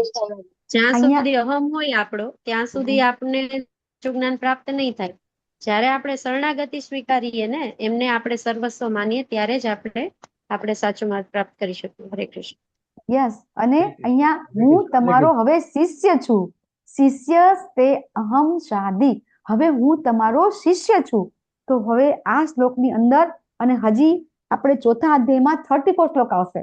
તદ વિધિ પ્રણિપાતેન પરિપ્રશ્નેન સેવયા ઉપદેક્ષ્યત્યમ તે જ્ઞાનમ જ્ઞાનિનસ તત્વદર્શિનઃ. એની અંદર પણ આપણને ભગવાન અને આપણને વેદવ્યાસજી અથવા તો આ જે જ્ઞાન છે ગીતામાં લઈ રહ્યા છીએ, એમાં આ બે શ્લોકની અંદર આપણે ગુરુ ધારણ કરવા જોઈએ એવો સ્પષ્ટ ઉદ્દેશ અથવા તો ઉપદેશ આપેલો છે. કોઈ એમ કે ક્યાં લખ્યું છે ગીતામાં કે ગુરુ બનાવવા જોઈએ? તો ભગવાન છે એ દ્વાપર યુગમાં ભગવદ ગીતા કીધી છે. તો એમણે અને આ જે પણ જ્ઞાન લઈ રહ્યા છીએ એ બધું જ્ઞાન ગુહ્ય જ્ઞાન છે. આપણે શું કહીએ છીએ? ગુહ્ય જ્ઞાન છે, ઓપન સિક્રેટ છે. ગુહ્ય છે પણ ઓપન સિક્રેટ છે.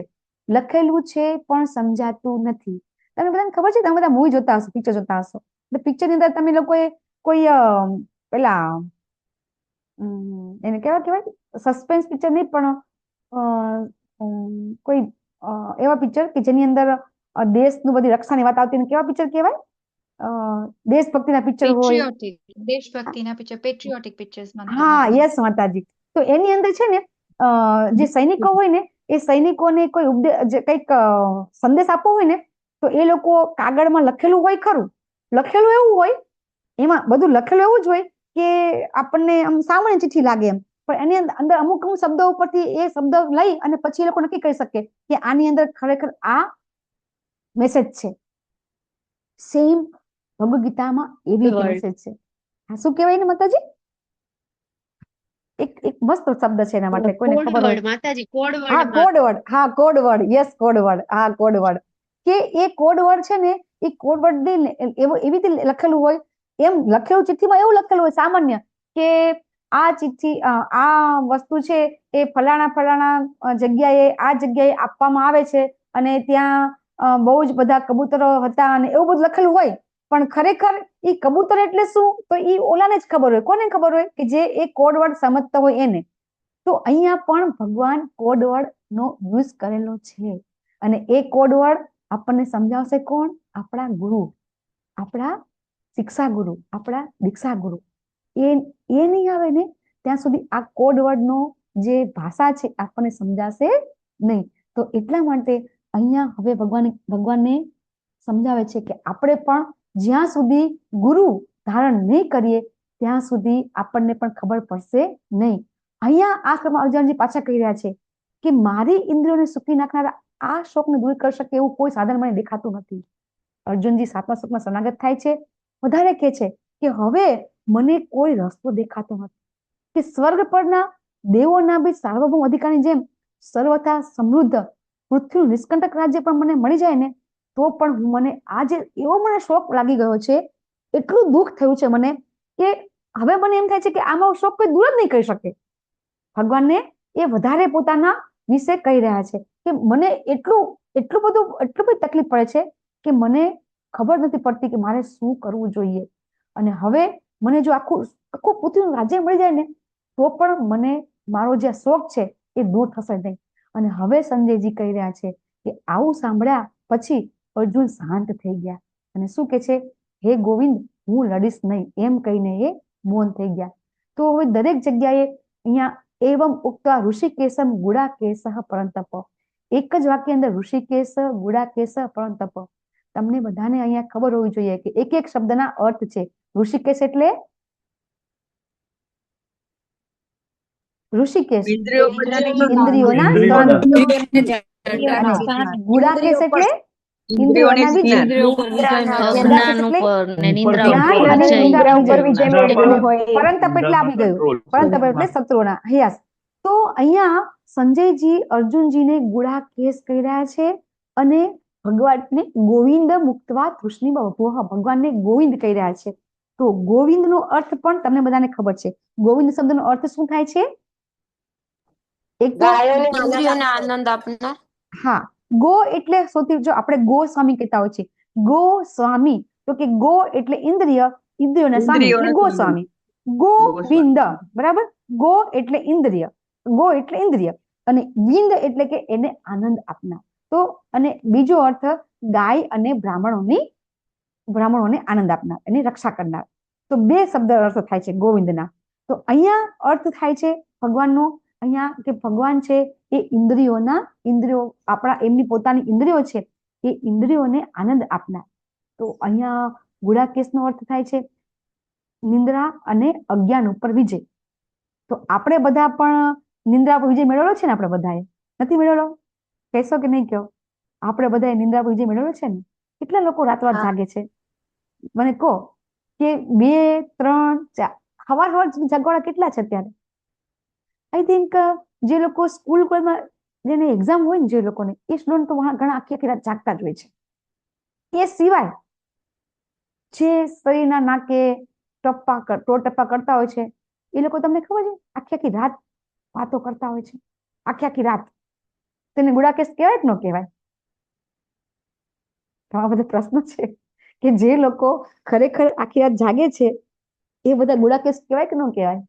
ના કહેવાય ના માતાજી. માતાજી.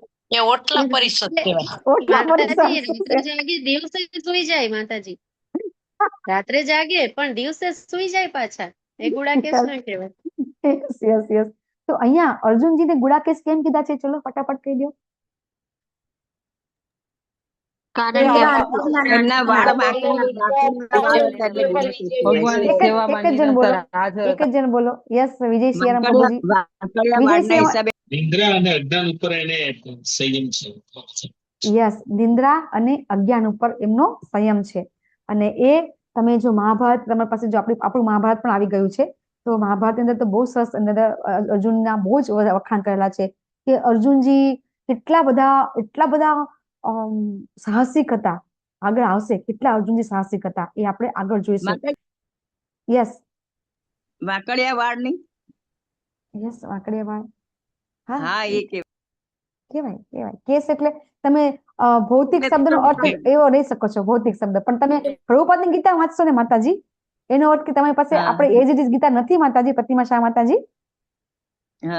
તમે બીજા અધ્યાયનો 9મો શ્લોક, હા, એમાં તમે પ્રભુપાદ છે ને બહુ સરસ સમજાવે છે કઈ રીતે ગુડાકેશનો અર્થ બહુ મસ્ત પ્રભુપાદ સમજાવે છે. અજ્ઞાન અને નિંદ્રા પર વિજય થાય છે એનો પ્રભુપાદનો ભાવાર્થ બહુ સરસ છે, તમે બધા વાંચજો.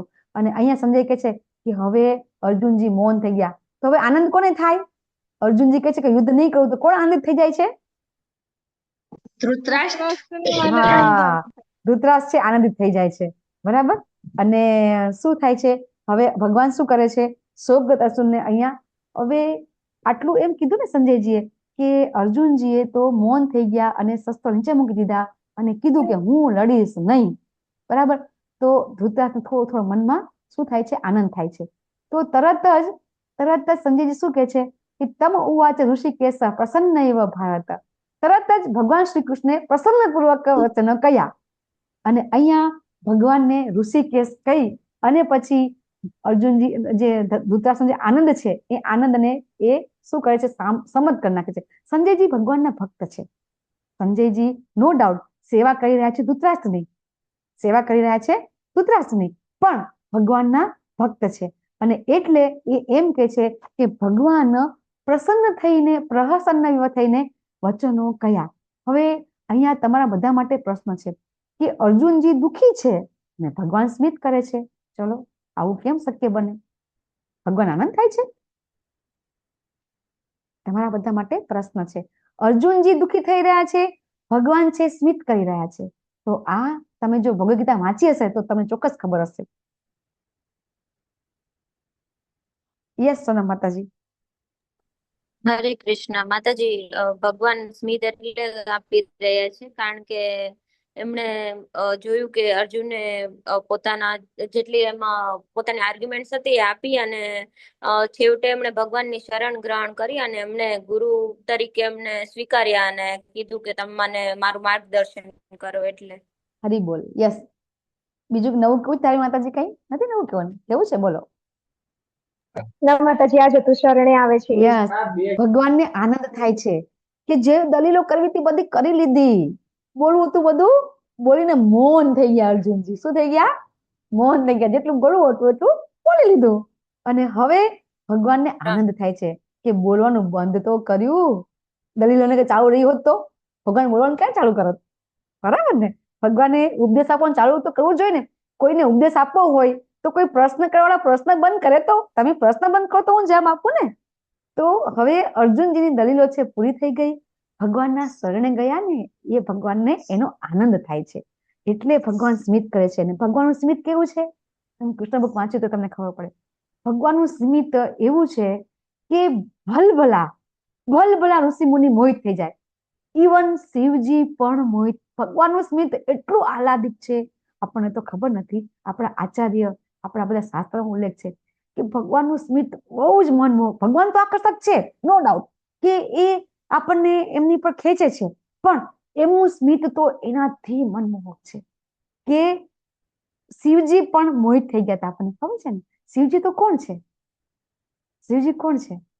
એકદમ જોગી, બરાબર ને? એકદમ અઘોરી. કોઈ જ આશા નહીં, કોઈ જ ઈચ્છા નહીં એમને. અને ભગવાનનું નામ લેતા હોય છે છતાં પણ એ શિવજી છે ભગવાન મોહિન રૂપ લઈને આવે છે તો ભગવાન શિવજી મોહિત થઈ જાય છે. બ્રહ્માજી, ઇન્દ્ર બધા મોહિત થઈ જાય છે. ભગવાનનું સ્મિત અહીંયા પ્રભુપાદ તમે જો વાંચો, આચાર્ય તમે લેક્ચર વાંચો તો ભગવાનનું સ્મિત આવે ને એટલે ખાલી આંખો બંધ કરીને આચાર્ય ભગવાનના ભક્તો હોય ને કોઈ એમ કે ને કે ભગવાને સ્મિત કર્યું તો એ આંખો બંધ કરીને અહેસાસ કરે કે ભગવાનનું સ્મિત કેવું હશે. આ ભગવાનના ભક્તો આવો વિચાર કરે છે. તો અહીંયા ભગવાનનું સ્મિત છે એટલે એવું સ્મિત છે કે ભગવાનને આનંદ થાય છે કે હા મારો મિત્ર, મારો સખા હવે મારો શિષ્ય બની ગયો. એને એમનો આનંદ થાય છે. શિષ્ય ન બને તો ભગવાન જ્ઞાન ન આપે. અહીંયા એ પણ આપણે સમજવાનું છે. જો અર્જુનજી છે, અર્જુનજી શરણાગતિ ન લે તો ભગવાન જ્ઞાન ન આપે. તો એક વસ્તુ આપણે એ પણ શીખવાની છે કે આજે હું તમને બધાને જ્ઞાન આપવા બેસી ગઈ છું.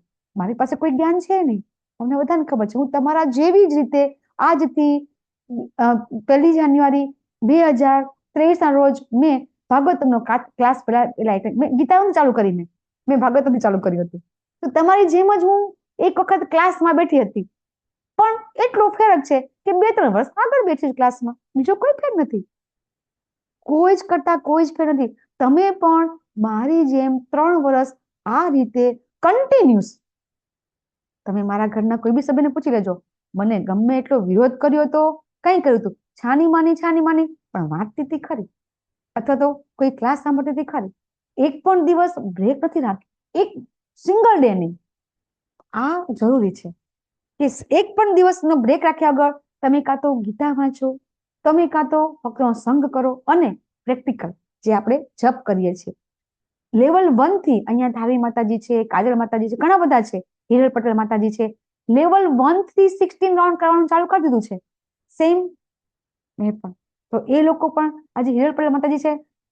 માતાજી તમે કેટલા વર્ષ થયા જોઈન કર્યો ભગવદ ગીતાના ક્લાસ? હિરલ પટેલ માતાજી હરે કૃષ્ણ. હરે કૃષ્ણ માતાજી 1.25 વર્ષ થયું.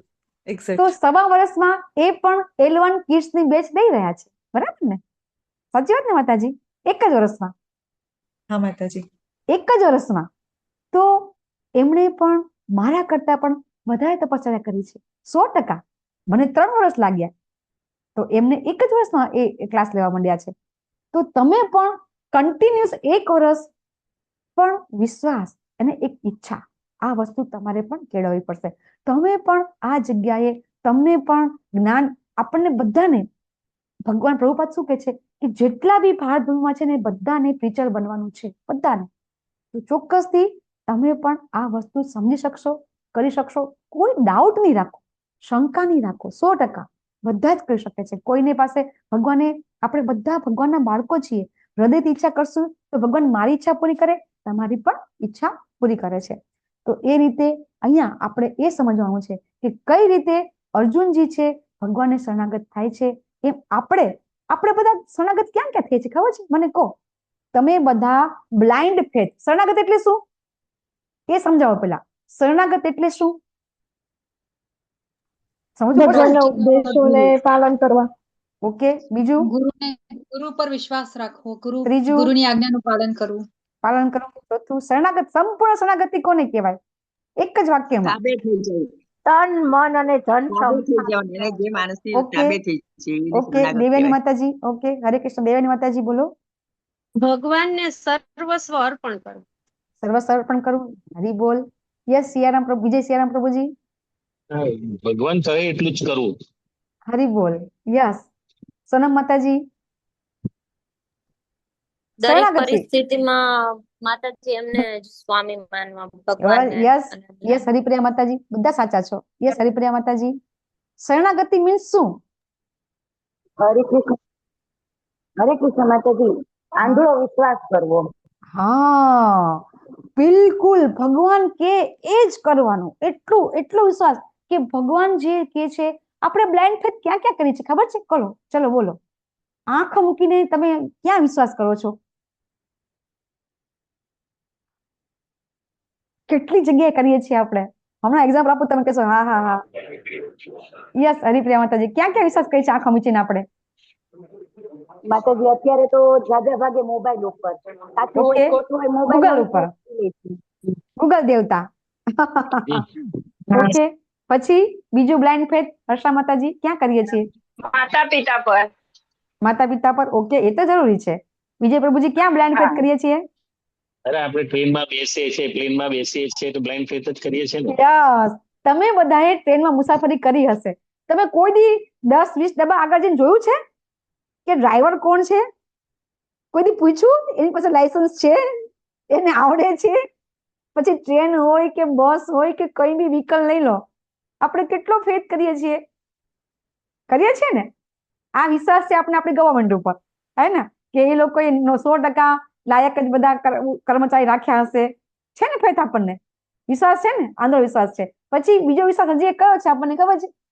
સ્કૂલમાં ગયા હતા, સ્કૂલ કોલેજમાં, અને અત્યારે પણ જઈએ છીએ, અને ત્યાં આપણને કોઈ સ્કૂલમાં કે કોલેજમાં શીખડાવે છે a² + b² = c² થાય તો ઈ નો થાય એમ તમે કોઈ દી કીધું કે એ પછી બી નો આવે?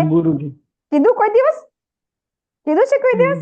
કોઈ હા એક જ કીધું હોય મને કહો. કદાચ કોઈ એવા અળવીતા છોકરા હોય નો હોય એવું નથી, અળવીતા પણ હોય અને કીધું હોય કે હા ભાઈ હા 1 પછી 2 નો આવે, 1 પછી 10 આવે. કોઈ કીધું છે કે 10 પેલા 9 જ આવે? કહેવાય નથી કીધું ને. તો પછી આપણને બધાને આ વિશ્વાસ છે એ આ બધી જગ્યાએ છે પણ ભગવાનમાં નથી. એનું કારણ શું છે? કરોડો જન્મ થઈ ગયા છે. કરોડો નહીં, અબજો જન્મ. 84 લાખ યોની તો ખરી.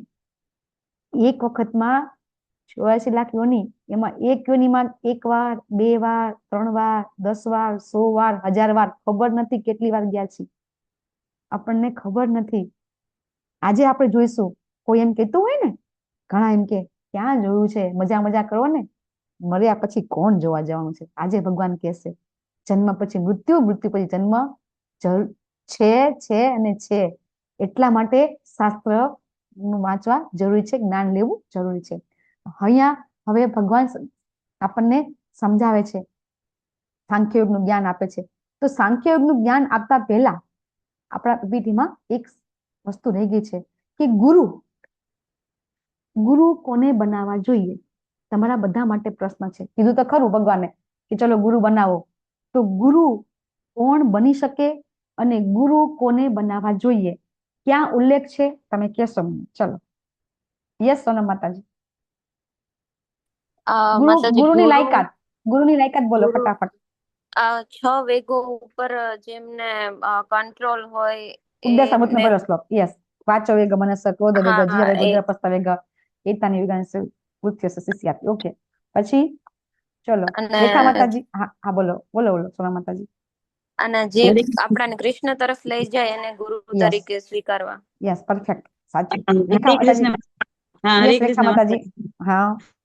જે ચાર આપણી જે પરંપરા છે એનામાં આવતા હોય એને ગુરુ યસ, એક તો એ જ સૌથી પહેલું છે, ચાર પરંપરામાંથી કોઈ પણ પરંપરામાં આવતા હોવા જોઈએ. યસ, એ પછી ભગવાન પ્રત્યે લઈ જાય. બીજું વિજય પ્રભુજી, પરંપરાગત પરંપરામાં આવતા હોય એ તો આવી ગયું. યસ, વિજય પ્રભુજી. ગુરુ શિષ્ય પરંપરાથી આવતા હોય અને એના પણ ગુરુ હોય, મતલબ કે યસ, આપણે જેને ગુરુ પરંપરામાં. બનાવીએ હા, તે પોતે બી પરંપરામાં ઓકે સંકળાયેલા હોય, ત્યાંથી જ્ઞાન લઈ રહ્યા હોય એમ. Okay, perfect. હરિપ્રિયા માતાજી. માતાજી કે એમનું આચરણ આપણને આપણે કોપી કરવા જેવું હોય એવા ગુરુ આપણે સ્વીકારવા જોઈએ, જેમનું આચરણ બરાબર હોય. આચાર્ય માત્ર હોવા ગુરુ જોઈએ. કહેવાના જ ન હોય, એમનું આચરણ પણ બરાબર હોવું જોઈએ. યસ, યસ માતાજી. અને એમને પણ વૈદિક શાસ્ત્રો પણ એમને પારંગત હોવા જોઈએ. તો પદ્મપુરાણની અંદર શ્લોક છે, ગુરુ કેવા હોવા જોઈએ. યસ, ઓલી માતાજી નવું કેવું હોય તો બોલો. અને આરતી માતાજી તમે પણ બોલો. હા, એ જ માતાજી. ઓકે, યસ આરતી હરે માતાજી. કૃષ્ણ હા હરે કૃષ્ણ માતાજી. માતાજી. અને ગુરુ શિષ્ય પરંપરા કૃષ્ણથી ચાલુ થયેલી હોવી જોઈએ. યસ, કૃષ્ણ ચાલુ થયેલી હોવી જોઈએ. ધારી માતાજી નવું બોલો. હા માતાજી, 4 નિયમનું પાલન થવું જોઈએ. ઓકે, તો પદ્મપુરાણની અંદર ગુરુની વ્યાખ્યા આપેલી છે. સટકર્મ નિપુણો વિપ્રો મંત્ર તંત્ર વિશારદઃ. બરાબર, કે સંપૂર્ણ વૈદિક જે જ્ઞાન છે એમાં પારંગત થયેલા વગર પણ બ્રાહ્મણ પણ વૈષ્ણવ થયા વગર અવૈષ્ણવો ગુરુ સ્યાદ વૈષ્ણવ સ્વપચો ગુરુ. પદ્મપુરાણની અંદર એક ગુરુની વ્યાખ્યા આપેલી છે કે ગુરુ કોણ બની શકે. એવું જરૂરી નથી કે ગુરુ છે એ કોઈ પણ ગુરુ બ્રાહ્મણ જ હોવો જોઈએ, વૈષ્ણવ હોવો જોઈએ. બ્રાહ્મણ ન પણ હોય, એ ચાંડાળ હોય ને, સ્વપચો એટલે કે ચાંડાળ, ચાંડાળ પણ ગુરુ બની શકે છે. ચાંડાળ પણ ગુરુ બની શકે છે, પણ એ વૈષ્ણવ હોવો જોઈએ. પદ્મપુરાણમાં વ્યાખ્યા છે. અને એ વ્યક્તિ છે એ ભગવાન શ્રી કૃષ્ણના વિજ્ઞાનને જાણતો હોય. ભગવાન શ્રી કૃષ્ણનું જ્ઞાન છે એ જ્ઞાન નથી, વિજ્ઞાન છે. એ તમને 18 અધ્યાય પતશે એટલે લેવલ 2 માં તમને ખ્યાલ આવી જશે કે જ્ઞાન અને વિજ્ઞાનમાં શું ફેર છે. અત્યારે આપણે ભૌતિક જ્ઞાનમાં ખબર છે કે આપણે બધા જ્ઞાન વિજ્ઞાન આપણે ભૌતિકતામાં કોને કહીએ છીએ? ભૌતિક દુનિયામાં આપણે જે બી જ્ઞાન લઈએ છીએ થિયરી અને પ્રેક્ટિકલ જ્ઞાન વિજ્ઞાન કહીએ છીએ આપણે. બરાબર, તો અહીંયા ભગવાન શ્રી કૃષ્ણનું પણ વિજ્ઞાન જે જાણતા હોય ને એ જ વ્યક્તિ ગુરુ બની શકે. તમને ખબર છે કે અત્યારે આપણે વીરપુરની અંદર જલારામ બાપા છે, એ જલારામ બાપાના જે ગુરુ છે, જલારામ બાપાને બધા ઓળખે છે. બરાબર, જલારામ બાપાને બધા ઓળખે છે. જલારામ બાપાના ગુરુને કોણ ઓળખે છે? હરે કૃષ્ણ. હરે કૃષ્ણ. હા બોલો માતાજી. હા, ભોજારામ ભગત. યસ, ક્યાંના હતા એ? અમરેલી પાસે લીલિયા ગામ છે. યસ આરતી માતાજી બોલો બોલો. હા, એ જ માતાજી, ભોજલરામ. એમના વિશે એમના કોઈને વધારે મંદિર ખબર હોય તો? હરે કૃષ્ણ. ના પ્રભુ માતાજી વધારે ન ખબર, પણ એ લીલિયામાં એમનું છે, ત્યાં દર્શન એકવાર કરવાનો લાભ મળેલો. અમરેલી બાજુમાં જ છે, એટલે અમે અમરેલી ના છે ને, તો અમે ત્યાં ગયા તા ને આખું જોયું તું ત્યારે. ફતેપુર છે, અચ્છા. એટલે હા, ગામનું નામ તો મને યાદ નથી આવતું, પણ એ અમરેલીના જ એરિયામાં છે. હરે કૃષ્ણ માતાજી.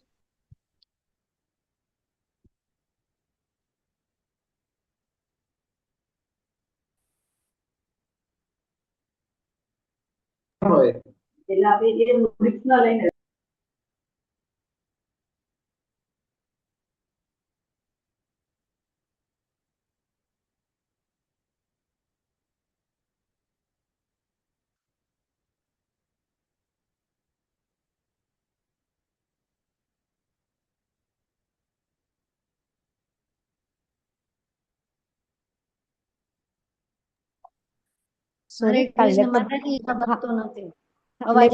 ના ના ના ના લેપટોપ બંધ થઈ ગયું હતું ને કાલે, એટલે ચાર્જિંગ કરવું ચાલુ કર્યું. કાલે લેપટોપ બંધ થઈ ગયું હતું. હા, તો કોઈ બોલ્યું ભોજા ભગત વિશે? કોઈને ખબર છે ભોજા ભગત કઈ રીતે જલારામ બાપાને કોઈની સ્ટોરી કથાની ખબર છે? હરે કૃષ્ણ, મારો અવાજ આવે છે? હા માતાજી આવે આવે છે. છે ને? ઓકે. તો ખરેખર શરણાગતિ એટલે શું એ તમને સમજવા માટે એક્ઝામ્પલ આપું છું કે એ ભોજા ભગત છે, એમણે જલારામ બાપાને આદેશ આપ્યો હતો. કયો આદેશ આપ્યો? તને બધાને ખબર છે કયો આદેશ આપ્યો હતો? જલારામ બાપા શું કરીને ગયા છે? અન્ન ક્ષેત્ર ખોલવાનો અન્ન આદેશ ક્ષેત્ર ખોલવાનો આદેશ આપ્યો હતો, બરાબર ને? હતો. કે તું અન્ન ક્ષેત્ર ખોલ એમ. હવે જલારામ બાપા તો કે મારી પાસે મારે ખાવાના પૈસા નથી, અથવા તો મારે ખાવાના રોટલા નથી, તો બીજાને રોટલો કઈ રીતે આપીશ? એમની કન્ડિશન એવી હતી. તો એમના ગુરુએ કીધું અને એમણે અન્ન ક્ષેત્ર ખોલ્યું. કેવી રીતે ખબર છે? એક ઓટલા ઉપર એ પેલું આપણે કહેવાય ને કે ચૂલા જેવું બનાવી અને એમણે રોટલો બનાવીને આપવાનું ચાલુ કર્યું હતું. તો એને કહેવાય ગુરુ ઉપર ફેથ, વિશ્વાસ. કોઈ પણ કન્ડિશનમાં. પછી આપણા પ્રભુપાદને એમના ગુરુમાં શું આદેશ આપ્યો હતો? હરે કૃષ્ણ. પાશ્ચાત્ય દેશોમાં ભગવદ ગીતાનો પ્રચાર. હા, પાશ્ચાત્ય દેશોમાં ભગવદ ગીતાનો પ્રચાર કરવો.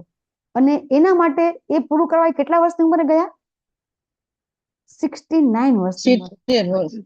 હા, ઓલમોસ્ટ 69 વર્ષ પૂરા થઈ ગયા હતા. અને એમના ગુરુએ એમને સ્વપ્નમાં આવી અને કીધું હતું એમને, બરાબર?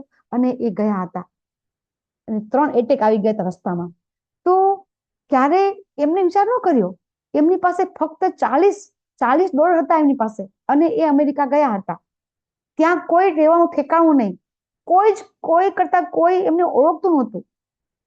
હું અને તમે યંગ એજમાં પણ ન જઈ શકીએ ફોરેનની અંદર. અરે યંગ એજ આપણા જે ઘણા મા બાપ હોય ને એને આપણે એક ગામથી બીજા ગામમાં મોકલતા નથી. તો આવો ફેથ, અને આને કહેવાય સંપૂર્ણ શરણાગતિ. પોતાના ગુરુના સંપૂર્ણ આદેશનું પાલન કરવું. અને આવા ગુરુ પણ મળવા જરૂરી છે ને. તમને એમ થશે ગુરુ પણ આવા મળવા જોઈએ ને. તો આપણે બધા નસીબદાર છીએ, ખૂબ નસીબદાર છીએ કે આપણે એવી પરંપરામાં છીએ કે એ પરંપરામાં મીરાબાઈના પણ ગુરુજી છે. કોણ છે મીરાબાઈના ગુરુ? આપણા સડ ગોસ્વામીમાં છે. કયા ગોસ્વામી છે આપણા? આપણા સડ ગોસ્વામી. આપણા સડ ગોસ્વામી. ચલો સડ ગોસ્વામીના નામ બોલ નાખો ફટાફટ. સડ ગોસ્વામીના નામ? શ્રીલ રૂપ ગોસ્વામી, સનાતન ગોસ્વામી, રઘુનાથ જીવ ગોસ્વામી, ગોપાલ ગોસ્વામી, ગોપાલ ભટ્ટ ગોસ્વામી, ગોપાલદાસ ગોસ્વામી. યસ. તમને બધાને આ સડ ગોસ્વામી કોણ હતા એ ખબર છે? આ જ સડ ગોસ્વામીના કારણે આજે વૃંદાવનમાં આપણે જઈ શકીએ છીએ, દર્શન કરી શકીએ છીએ. વૃંદાવનમાં કંઈ જ નહોતું, સમતલ જમીન હતી, ઝાડા ઝાખરા હતા, કંઈ જ હતું નહીં, જંગલ હતું. અને ત્યાં એમને બધી લીલાઓ ભગવાને ક્યાં કરી છે, કઈ જગ્યાએ જન્મ થયો છે, કઈ જગ્યાએ આ બધું બ્રહ્માંડ દર્શન થયું હતું, એ બધી લીલાઓ છે. એ બધી લીલાઓ એમને નજરે ભગવાને બતાવી અને એ લીલાઓ એમને ઉજાગર કરી છે. આપણને એમ થાય કે હા આ નંદગાંવ છે ને આ બરસાના છે ને આ બધું કાંઈ જ નહોતું. અને એ લીલાઓ આ સડ ગોસ્વામી છે. એ સડ ગોસ્વામી સ્વયં રૂપબંધી કહેવાય છે. અને એ ભગવાનને સાક્ષાત પ્રત્યક્ષ દર્શન કરતા હતા એ લોકો. અને ભગવાન આંખો બંધ કરે અથવા તો ખુલ્લી રાખે તો પણ ભગવાનની લીલા દેખાતી હતી અમને. એ આ સડ ગોસ્વામી છે. અને એમાંના જીવ ગોસ્વામી કે જે મીરાબાઈના ગુરુ હતા.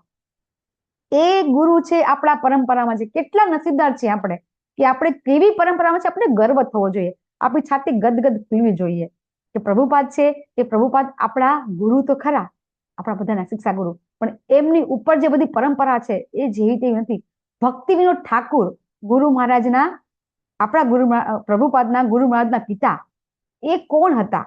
તમે બધાએ લેવલ 1 માં સમજ્યા હતા. એ વખતે અંગ્રેજોના જમાનામાં કોર્ટની અંદર જજ હતા. એ જેવા તેવા નહોતા, ભગવાનના પરમ ભક્ત કે એમણે ચૈતન્ય મહાપ્રભુનું જીવન સ્થળ, જન્મ સ્થળ એમને શોધ્યું છે. તો એ બધા આપણા પરંપરામાં ગુરુ જેવા તેવા નથી બધા, બરાબર? કોઈ કહેતું હોય કે ઇસ્કોનમાં આમ ને તેમ ને ફલાણું ઢોકળું, પણ સાચું તો જ્યારે અંદર ડોક્યું કરો તો જ ખબર પડે. એમને ખબર પડે નહીં કે ખરેખર ઇસ્કોન છે એ સંસ્થા છે અને એની અંદર સનાતન ધર્મની જ એક જેને કહેવાય ને કે એક આખી પરંપરા છે. અને એમાં ભગવાન શ્રી કૃષ્ણ સુધી પરંપરા પહોંચે છે અને એવા આપણા ગુરુ છે. તો આવી રીતે ગુરુની વ્યાખ્યા તમને મેં સમજાવી. હવે અહીંથી 2.11 થી 2.30 સુધી આવે છે ભગવાનનો શું કહેવાય ઉપદેશ. ભગવાન અહીંથી આપણે બધા સાથે શ્લોક બોલીશું. શ્રી ભગવાન ઉવાચ, બધા અન્વિત થજો. અશોચ્યાનન્વ શોચસ્ત્વં પ્રજ્ઞાવાદાંશ્ચ ભાષસે ગતાસુન અગતાસુંશ્ચ નાનુ શોચન્તિ પંડિતાઃ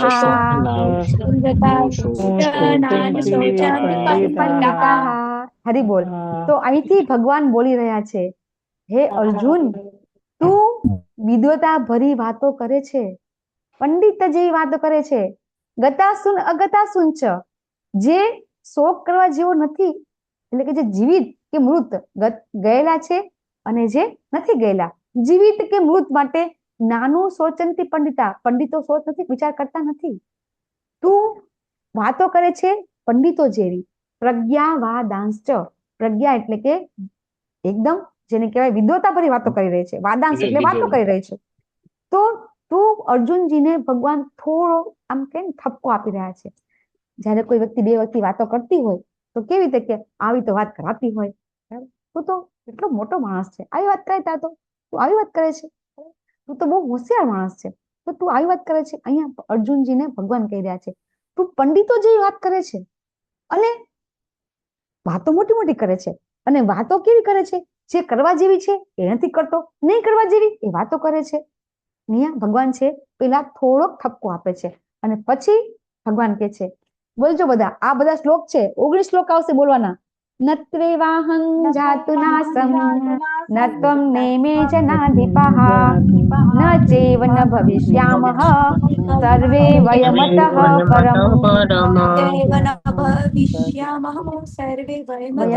પરમ. ભગવાન કે છે એવું ક્યારેય નહોતું કે હું નહોતો અને તું નહોતો, અથવા તો આપણે રાજા નહોતા. એવું ભવિષ્યમાં પણ નથી થાય એવું કે હું નહોતો કે તું નહોતો. આપણે બધા પહેલા પણ હતા, પછી પણ રહેશું અને અત્યારે પણ છીએ. ભગવાન શું કે છે? એવું ક્યારેય નહોતું કે આ બધા પહેલા નહોતા. ભગવાન હવે સમજાઈ રહ્યા છે, આત્માના ભાવ પર લઈ જઈ રહ્યા છે. અર્જુનજી દેહના ભાવ ઉપર છે, દેહનો ભાવમાંથી આત્મા ઉપર લઈ રહ્યા છે ભગવાન. તો હવે એક એક વસ્તુ ભગવાન સમજાવશે. આગળ શ્લોક પાછો બોલશું. દેહિનોસ્મિન યથા દેહે કૌમારમ યૌવનમ જરા તથા દેહાંતર પ્રાપ્તિર ધીર સત્ર ન મુહ્યતિ.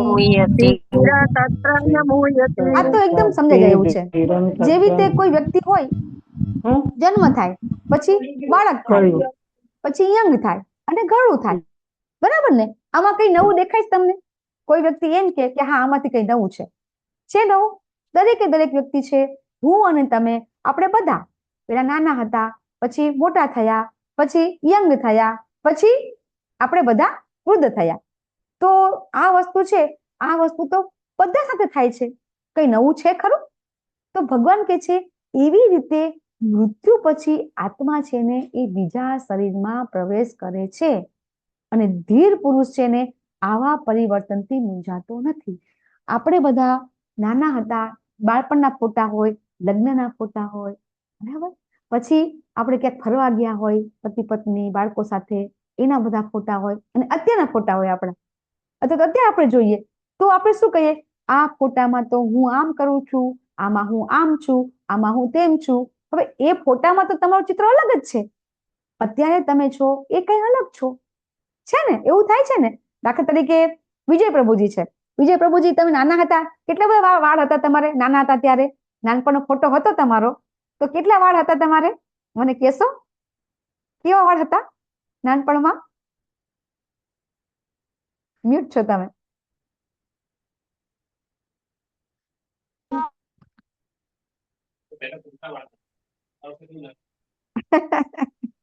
અને અત્યારે આપણે ફોટો જોઈએ તો આપણે શું કહીએ? તમારી પાસે બાળપણનો ફોટો છે ને? છે ને? તમે ફોટો જો, તમે શું કહો? આ ફોટો મારો છે, હે ને? આ હું છું. શું કહો છો તમે? આ હું છું કહીએ છીએ ને આપણે. આપણી પાસે કઈ નહીં, આપણી પાસે ડ્રાઇવિંગ લાયસન્સ હોય કે કઈ પણ હોય તો એમાં ફોટો હોય તો આપણે આપણો જ હોય ને. આપણે શું કહીએ? આ તો હું જ છું એમ કહીએ છીએ ને આપણે ફોટામાં. તો એ ખરેખર ફોટામાં તમે છો પણ એના જેવા તમે લાગતા નથી.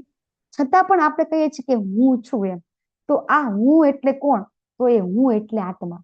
બીજું સમજાવું કે હું કાયમ કહેતી હોય L1 માં કે આપણે એમ કહીએ છીએ કે આ હાથ મારો છે, આ હાથ મારો છે. આપણે એમ કહીએ છીએ આ હાથ હું છું, કહીએ છીએ? નથી કહેતા ને? તો આ હાથ અને હું બે અલગ છે કે નહીં? સમજાય છે કે નથી સમજાતું? આ હાથ અને હું, જ્યારે હું એમ કહું છું હાથ મારો છે, હાથ હું નથી, તો હાથ જુદો છે અને હું જુદું છે. બરાબર છે ને? ખ્યાલ આવે છે? ભગવાન સમજાવે છે કે આ આત્મા અને શરીર બે એક છે. આપણે એમ કહીએ છીએ કે આ ફોટો મારો છે, મારા જેવો નથી દેખાતો, પણ એ હું છું. તો આ હું છું એ હું એટલે કે એ આત્મા. અને આ આત્મા જેવી રીતે શરીરમાં ફેરફાર થાય છે ને, એવી રીતે આ આત્મા પણ એક પછી એક બીજા શરીરમાં પ્રવેશ કરે છે. તમને કદાચ પરપટ વાંચશો તો પ્રભુપાદ સમજાવે છે કે આપણે 6 અવસ્થામાંથી પાર થઈએ છીએ. કઈ કઈ 6 અવસ્થા છે આપણી? નિરંતર નિરંતર નિરંતર, અહીંયા એવું કે છે કે એ નિરંતર થાય રહે છે. આ પ્રક્રિયા છે નિરંતર ચાલુ છે. દરેકે દરેકે ક્ષણ આપણા શરીરમાં સેલ છે એ મૃત્યુ પામે છે અને નવા સેલ બને છે. ખબર છે ને? આપણે બધા રોજ સવારે સ્નાન કરીએ તો સ્નાન કરીએ તો ઘણા બધી મૃત ત્વચા આપણે નીકળી જતી હોય છે. બરાબર ને? તો રોજ રોજ નવા સેલ બને છે ને રોજ જૂના સેલ જતા રહે છે. એવી રીતે આપણા ટોટલ શરીર આપણે જન્મે અને મોટું થાય, મૃત્યુ પામે, ત્યાં સુધી 6 અવસ્થામાંથી એ પસાર થાય છે. અને એમાં આપણને દુઃખ થતું નથી. તો કઈ 6 અવસ્થા છે આપણી? યસ તારી માતાજી? હરે કૃષ્ણ માતાજી. માનવ કોકે જન્મે છે, થોડા સમય રહે છે, વૃદ્ધિ પામે છે, પછી આડપેદાશો ઉત્પન્ન થાય છે, ક્ષીણ થાય છે અને પછી વિસ્મરણ થઈ જાય છે. યસ. સૌથી પહેલા તો જન્મ થાય છે. બરાબર? જન્મ થાય છે પછી એની વૃદ્ધિ થાય માતાજી. ફર્સ્ટ તમે બોલ્યા બરાબર છે, તો પહેલા જન્મે પછી એનું વૃદ્ધિ થાય. હા, બાલ્યાવસ્થામાંથી એ યુવાન થાય, વૃદ્ધિ થાય ને, વૃદ્ધિ થયા પછી એ થોડા એની આડઅસર ઉત્પન્ન કરે છે અને અમુક સમય સુધી સ્ટેડી રહે છે. બરાબર? દરેક વ્યક્તિ છે, દરેક વ્યક્તિ છે એ કોઈ એક વ્યક્તિ છે બીજી વ્યક્તિને જન્મ આપે છે. પછી એ ધીરે ધીરે ક્ષીણ થાય છે અને પછી એનું અદ્રશ્ય થાય છે, તો એનું મૃત્યુ થાય છે. તો આ વસ્તુ તો દરેક જન્મ થાય છે. આમાં કઈ દુઃખ શોકવાની જરૂર નથી. આ શ્લોક પણ આપણે કંઠસ્થ કરવાનો છે.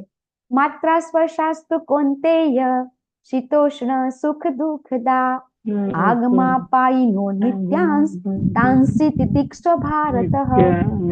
હવે ભગવાન સમજાવે છે, આપણને બધાને પણ ભગવાન સમજાવે છે કે સુખ અને દુઃખ તો કેવું છે, આવે અને જાય. અને કેના જેવું? ભગવાન એક્ઝામ્પલ આપે, શિયાળા ઉનાળા ઋતુ જેવું છે. શિયાળો આવે, શિયાળો જાય, ઉનાળો આવે, ઉનાળો જાય, ચોમાસું આવે, ચોમાસું જાય ને શિયાળો આવે, શિયાળો જાય ને ઉનાળો આવે. આ તો ચાલતું જ રહેવાનું. દુઃખ પછી સુખ, સુખ પછી દુઃખ. કોઈ એવી વ્યક્તિ છે કે કાયમ દુઃખી જ છે? કોઈ એવી વ્યક્તિ છે કાયમ સુખી જ છે? ના, કોઈ દી એવું થતું. તો હે ભ્રંતસી, આ બધું ઇન્દ્રિય અનુભૂતિમાંથી જન્મે છે અને મનુષ્ય અસ્વસ્થ થયા વિના એ સહન કરતા અવશ્ય શીખવું જોઈએ. આ બધું આપણને ઠંડી ગરમી ક્યારે લાગે છે? આ ઇન્દ્રિયોને લાગે છે. આ ઇન્દ્રિયોના કારણે લાગે છે. આત્માને લાગે છે? ભગવાન સમજાવે છે જે પણ કંઈ આપણને થઈ રહ્યું છે એ આ શરીર સાથે થઈ રહ્યું છે. એ આપણા આત્માને થતું નથી. ઇન્દ્રિય કોને છે? શરીરને છે. ઇન્દ્રિય કોને છે? શરીરને છે ને. આંખ, નાક, કાન, હાથ, પગ, આ બધું કોને છે? શરીરને છે. આત્માને ઇન્દ્રિય નથી. તો આ ઇન્દ્રિયથી આ શરીર બનેલું છે અને એ શરીરને આ બધું થાય છે. તો એ તો સહન કરવું જ પડશે. અને ભગવાન આપણને શીખડાવે છે. કોઈ વ્યક્તિ એમ કહેતું હોય, આઈ થિંક કોઈ કહેતું હતું મારી જોબ જતી રહી છે, તો એ જોબ જતી રહી છે તો એ આપણા જ કર્મનું ફળ છે. જોબ મળશે પણ ખરી, નહીં પણ મળે. એ કર્મ છે એ આપણે કેવા કર્યા છે એની પર ડિપેન્ડ કરે છે. તો ત્યાં સુધી તમારે સહન કરવું જ પડશે. ગમે એટલું તમે કરશો, બરાબર, તો એ આપણા આ કર્મના સિદ્ધાંતો આપણે ત્રીજા અધ્યાયમાં શીખીશું કે એ તો સહન કરતા ભગવાન અહીંથી સમજાવવાનું ચાલુ કરી દે છે કે તારે જે પણ કઈ છે તો તારે સહન કરવું જ પડશે, નહીં ચાલે. બરાબર? ભગવાન કહે છે કે જે પુરુષ સુખ અને દુઃખમાં વિકિત થતો નથી ને, સમાન રહે છે ને, તે મુક્તિ પામવા માટે સર્વથા યોગ્ય છે. અને અહીંયા ચિત્ર કોનું બતાવ્યું છે? હરે કૃષ્ણ, હરે કૃષ્ણ. બધા સુખ અને દુઃખમાં સમાન રહે છે. ગોલોકધામ ગોલોકધામ છે યસ, અને કારણોદક વિષ્ણુ. યસ. ભગવાન એમ કહે છે કે સત્યના દ્રષ્ટાઓ એવો નિષ્કર્ષ પર આવ્યા છે કે અસત એટલે કે આ શરીર, એનું કોઈ સ્થાયિત્વ નથી. સત એટલે આત્મા, એનું કોઈ પરિવર્તન નથી. અને આ બંનેની પ્રકૃતિ અધ્યયન દ્વારા તેમણે આવો નિર્ણય કર્યો છે. અહીંયા વેદવ્યાસજી છે એ લખી રહ્યા છે, બતાવે છે કે આ બધું જે વેદની અંદર આ બધું લખેલું છે, શાસ્ત્રમાં આ લખેલું છે. શું લખેલું છે? કે આત્મા છે ને, આત્માનું કોઈ દી પરિવર્તન થતું નથી. આત્મા એઝ ઇટ ઇઝ રહે છે. અને આ શરીર છે કોઈ દી સ્થાયી રહેતું નથી. કોઈ પણ વ્યક્તિ એમ કે હું જન્મી ત્યારથી એવી ને એવી છું, રે કોઈ દિવસ ન બને. આ શરીર છે એ વૃદ્ધિ પામશે, એક ક્ષીણ થશે ને મૃત્યુ પામશે. આ તો રહેવાનું. આ વસ્તુ તો કોઈ દિવસ, જેને કહેવાય કે આ સનાતન સત્ય છે, આમાં કોઈનું કઈ ચાલતું નથી. અને અર્જુનજી આ બધું ભગવાન કહે છે ક્યાંથી આવ્યું છે? આ બધું વેદમાંથી આપેલું છે. તો હવે જે આ શરીરમાં જે વ્યાપ્ત છે, બરાબર, સમગ્ર શરીરમાં જે એ અવિનાશી છે ને, એ જ આત્માનો નાશ કરવા કોઈ સમર્થ નથી. આ શરીરની અંદર જે આત્મા છે એના કારણે જ આ શરીર ચેતન બનતું છે. શરીર ચેતન બનતું છે એ આત્માનું જે અનુભૂતિ થાય છે, એનું આત્માની અનુભૂતિ આપણને ક્યાંથી થાય છે? આ શરીર છે, હાલે છે, ચાલે છે, ક્રિયા કરે છે, એ કોના કારણે ચાલે છે? આત્મા છે એનું પ્રૂફ છે. આપણા શરીરમાં આત્મા છે એનું પ્રૂફ કયું? તો આ ચેતના. શરીરમાં આ જે ચેતના છે એ ચેતના કોનાથી છે? આત્માથી છે, બરાબર ને? શરીરમાં જે પણ કઈ ચેતના છે એ ફક્ત ને ફક્ત આત્મા ન હોય તો, આત્મા નીકળી જાય તો મૃત્યુ કહેવાય. તો પછી જો આત્મા ન હોય તો વ્યક્તિ છે એ હાલી ચાલી શકે જ નહીં. વૈજ્ઞાનિક લોકો પણ આ સ્વીકારે છે. તમને ખબર છે વૈજ્ઞાનિકો કયું સ્વીકારે છે? આત્માને સ્વીકારતા નથી લોકો. વૈજ્ઞાનિકો આત્માને સ્વીકારતા નથી, પણ એક વસ્તુ સ્વીકારે છે. શું સ્વીકારે છે લોકો? કે આ જે શક્તિ છે ને, એ શક્તિ હંમેશા એકની એક જ રહે છે, ખાલી પરિવર્તન થાય છે. જેવી રીતે આત્મા છે એક શરીરમાં બીજા શરીરમાં જાય છે, એવી રીતે એ લોકો શું કહે છે? ઉર્જાનું પરિવર્તન થાય છે. ઉર્જા કોઈ દી વધતી નથી, ઉર્જા કોઈ દી ઘટતી નથી. એ લોકો માને છે ને, સાયન્ટિસ્ટો માને છે ને, કે આ જે શક્તિનો સ્ત્રોત છે એ હંમેશા એક સરખો જ રહે છે. એનું ખાલી પરિવર્તન થતું રહે છે. આટલું એ લોકો માની રહ્યા છે. પણ આત્મા વિશે હજી લોકો માનતા નથી. પણ ભગવાન અહીંયા ભગવદ ગીતામાં કહે છે કે જે અવિનાશી છે ને, અમાપ છે, જેનું કોઈ માપ નથી. અવિનાશી એટલે કે જેનો કોઈ નાશ નથી, અને સનાતન છે. જીવના ભૌતિક શરીરનો નાશ અવશ્ય થાય છે. માટે હે ભરતવંશી, તું યુદ્ધ કર. હવે ભગવાન સમજાવે છે કે કોઈ પણ વ્યક્તિ જેનો જન્મ થાય છે, આગળ આવશે શ્લોક આપણે, કે તમે બધા અનમ્યુટ રહેજો, કે જ્યારે આપણો જન્મ થાય છે એટલે એનું મૃત્યુ થાય જ છે. તો આ શરીર છે એ શરીરનો જન્મ થયો છે, તો એ શરીરનો જન્મ છે તો એનું હંમેશા નાશ થશે ને થશે જ. તો હવે આ જીવાત્માને જે હણનાર સમજે છે અને જે એને હણાયેલો માને છે, તે બંને અજ્ઞાની છે. કારણ કે આત્મા નથી હણતો કે નથી હણાતો. આગળ પણ બીજો શ્લોક આવશે. ભગવાન શું કહે છે કે તું એમ માને છે કે તું આ જીવાત્માને હણે છે, અથવા તો કોઈ એમ કે આત્મા હણાયેલો જ છે, તો બંને અજ્ઞાની છે. આત્માને નથી હણી શકાતો કે હણાયેલો પણ નથી. અને હવે પછી શ્લોક આવે છે, ભગવાન સમજાવે છે. કઈ રીતે સમજાવે છે? બધા અનમ્યુટ થજો. ન જાયતે म्रियते वा कदाचित् नित्यः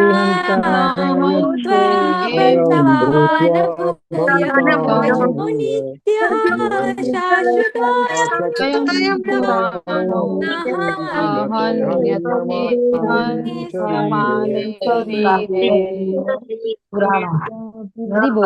હરી હરી બોલ. બધાને શ્લોક કંઠસ્થ થઈ જશે.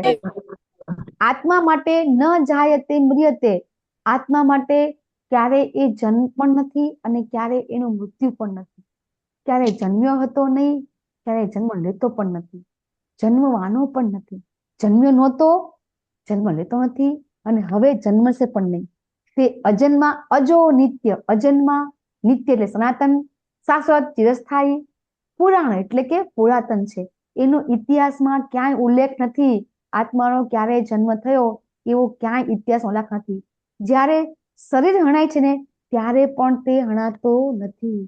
અને તમને બધાને ખબર છે કે ક્યારે કોઈ પણ વ્યક્તિ છે, કોઈ પણ વ્યક્તિનું મૃત્યુ થાય છે, તરત જ આત્મા છે એ બીજા શરીરમાં પ્રવેશ કરે છે. અને આગળ શ્લોક પણ આવશે. ભગવાન કહે છે જાતસ્ય ધ્રુવ મૃત્યુમાં, કે દરેકે દરેક વ્યક્તિનો જન્મ પણ છે અને મૃત્યુ પણ છે. તો આ વસ્તુ ભગવાન કહે છે. કોણ કહે છે? હું નથી કહેતી. કોણ કહે છે? ભગવાન કહે છે. દરેકે દરેક વ્યક્તિ છે એ દરેકે દરેક વ્યક્તિ છે એ જ્યારે વૃદ્ધ થાય છે, ભગવાન એ સમજાવે છે કે આ બ્રહ્મા, ભીષ્મ છે, દ્રોણ છે, એ બધા હવે ક્ષીણ થઈ ગયા છે. અચ્છા, ભીષ્મ પિતામહ કોણ છે? તો તમને બધાને ખબર છે ને? ભીષ્મ પિતામહ કોણ છે? માતા ગંગાના પુત્ર. ગંગાના પુત્ર. એ સિવાય શાંતનુના પુત્ર. અચ્છા, એ તો આ જન્મમાં આગલા જન્મમાં શું હતા એ? વસુ. યસ, આઠ વસુમાંના એક હતા માતાજી. હરે કૃષ્ણ. યસ, વેલકમ પ્રભુજી, દંડવત પ્રણામ. ચલો વસુની સ્ટોરી ફટાફટ કહી દો પ્રભુજી. 8 વસુની સ્ટોરી. અવાજ બહુ છે માતાજી. ઓકે, સસી માતાજી બોલી દો. ચલો ફટાફટ, જોઈને આવડતી વસુની સ્ટોરી. કોઈને કથા ખબર છે? વસુઓ તો આપણે 33 કોટી દેવતામાં 8 વસુ કહીએ છીએ ને. આપણે 33 કોટી દેવતામાં આપણે 8 વસુનો ઉલ્લેખ કરીએ છીએ. એ 8 વસુ એટલે 8 દેવતા છે, બરાબર? હા, રેખા માતાજી બોલો.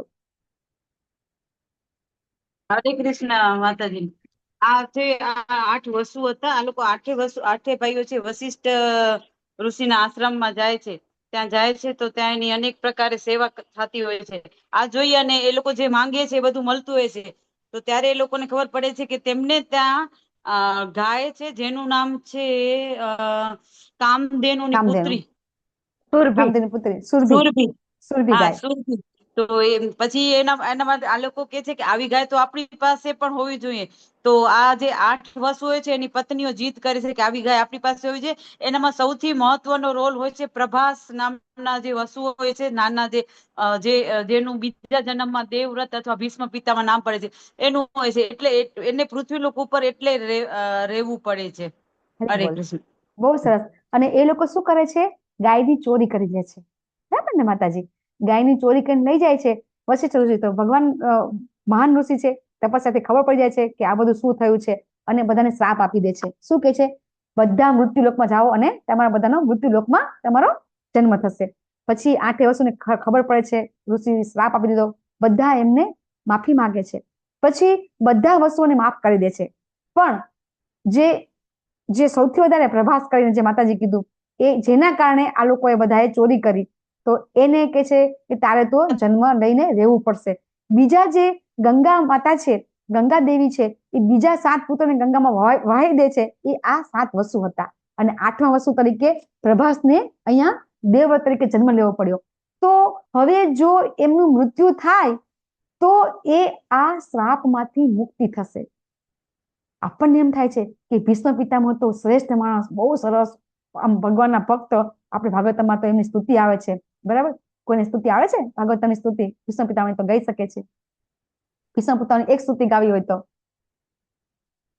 ભાગવતમાં બહુ સરસ સ્તુતિ આવે છે. ભીષ્મ પિતામહ કરે છે ભગવાનની સ્તુતિ.